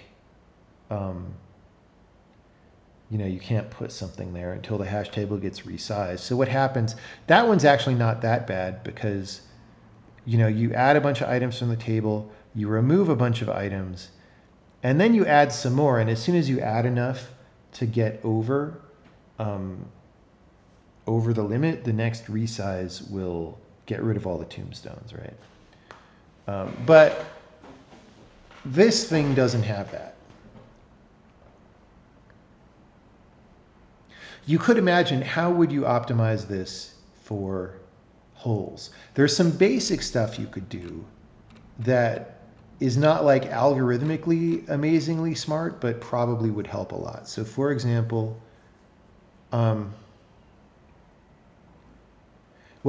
so for example, when we're adding elements, we have this index where it's like, okay, everything to the left of this index we know is full, right? Because the normal operation is to go left to right and add things, and so this just goes up by 1, right? And then if you remove something, you just set this to the min of its current value and the index of the thing you removed, and that's where you start searching next time you add something, right? Come to think of it, that's actually not the best behavior in some cases. Like you could find a pathological behavior where that was a bad thing to do. But anyway, so you could have a bound that's like the rightmost item that is non-zero and the leftmost item that's non-zero. And then you would at least for each bucket be iterating in between. And then if those ever met each other, like your count goes down to 0, those are equivalent statements, then you might remove that bucket from the buckets array and put it in unfull buckets, but not in all, but flag it. Like, I don't know, it just starts getting more complicated because this has to be an ordered remove. So the rest of the buckets have to be, in order. And that would make you tempted to make it a linked list instead of an array, but maybe not, because an ordered remove becomes slow if the array is really long because you're copying all the array elements. But then a linked list is slow to navigate if the linked list is long, right? Except because you'd be navigating that to subscript. So these are all things that you would think about. And the thing is, if you're trying to make it, if you have the mission statement of generically speaking, we sort of want this to be fast for people who might be removing a lot of elements. It's like, okay, but it helps a lot more to have a very specific thing that you're working on that you have profiling data for. And then you can be like, oh no, for my data in this particular case, we want to do the following thing. Because some of these decisions depend on how often do you insert and remove relative to how often do you subscript the array, for example, right? And those are different for every program. And so, yeah, like what you would do in that case is design something for your needs.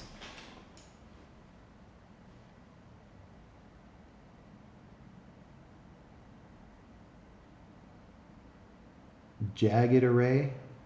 It's the Alanis Morissette array. Is that what it's called? Let's see. Jagged array, also known as a ragged array or irregular, is an array of arrays of which the member arrays can be different lengths. No, that's not what we're doing here. That's a different thing.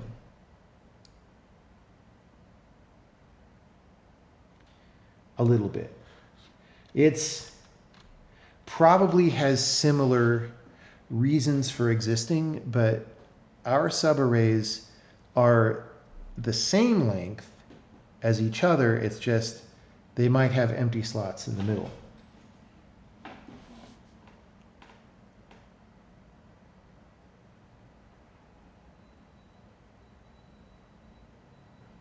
Could mark empty buckets and skip them on iteration. Yeah, in fact, well, they're already de facto marked because the count goes down on the bucket.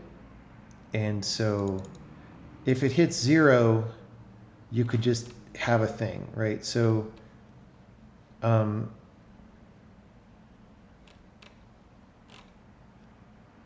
when we say find and not, well, not for that.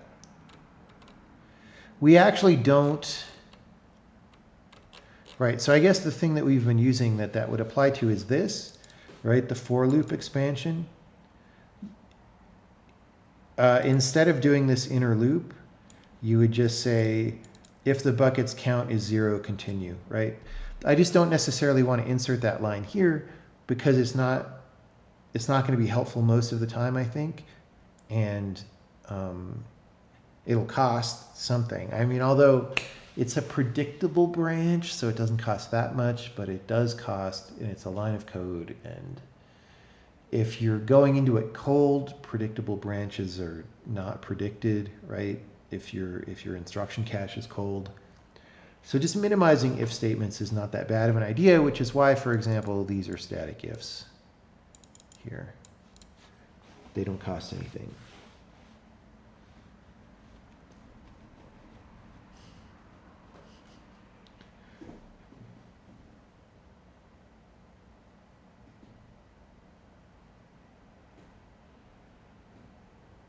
All right, any other questions? That was a good discussion, I felt like.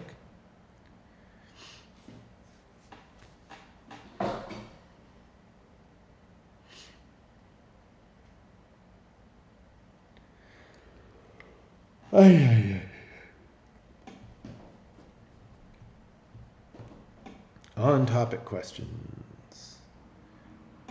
On topic questions.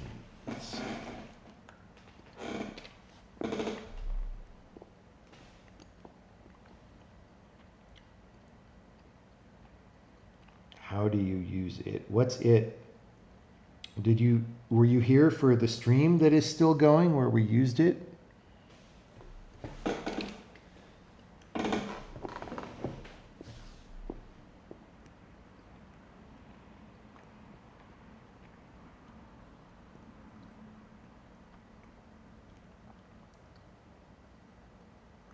Is static if a thing in other languages? In some languages, yeah.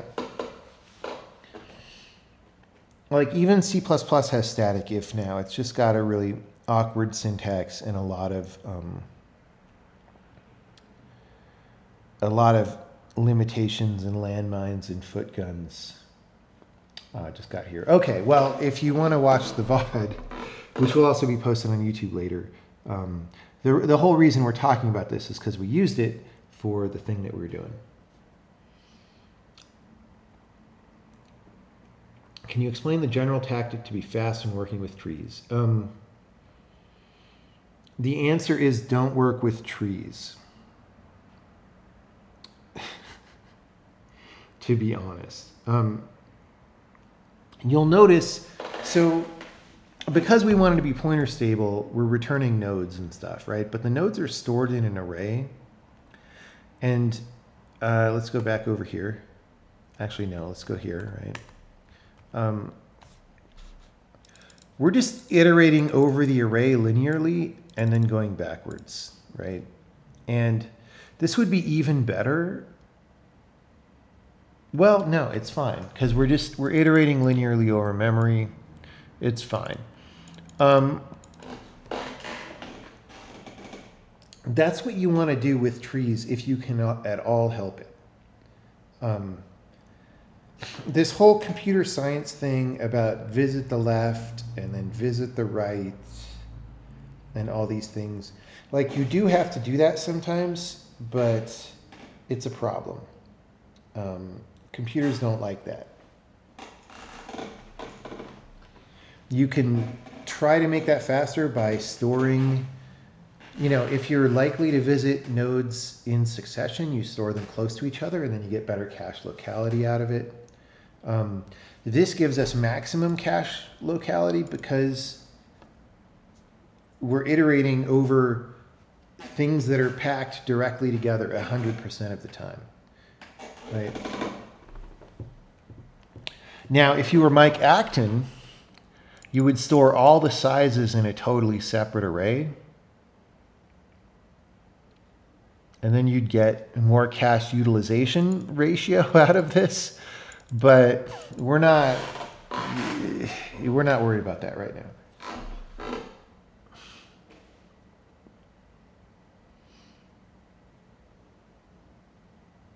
It will be the license to the bucket array source file. I mean, it's just public domain.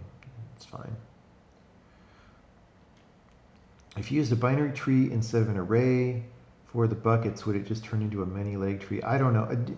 That doesn't make sense to me.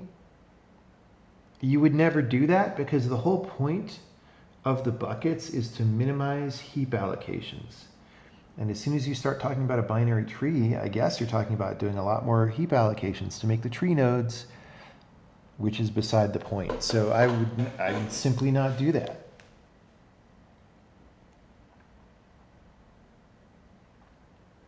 Does iterating backwards have the same cache locality as iterating forwards? Yes, it does. Especially, I mean, the data is just as contiguous, right? The question is just, is the processor good at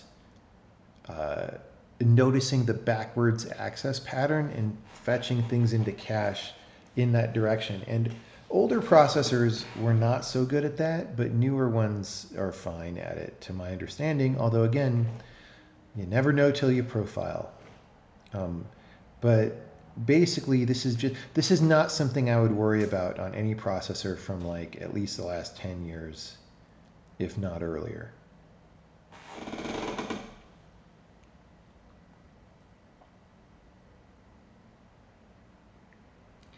Like, I'm pretty sure they're good at strided accesses and all that stuff, right? Like, so if you went like 1K at a time forward in memory, I think it would notice that these days.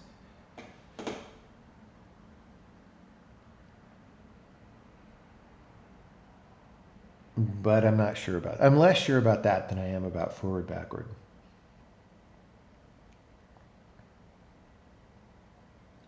Mike actinizes things automatically. It's not that easy. If I knew how to do that, I would do it, but it's not that easy.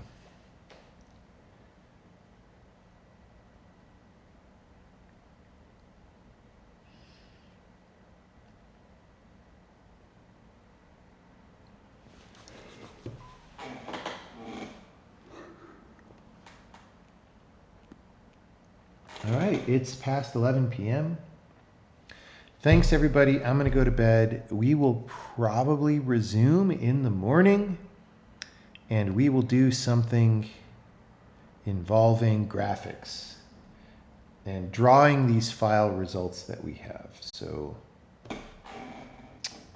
see you later, everybody.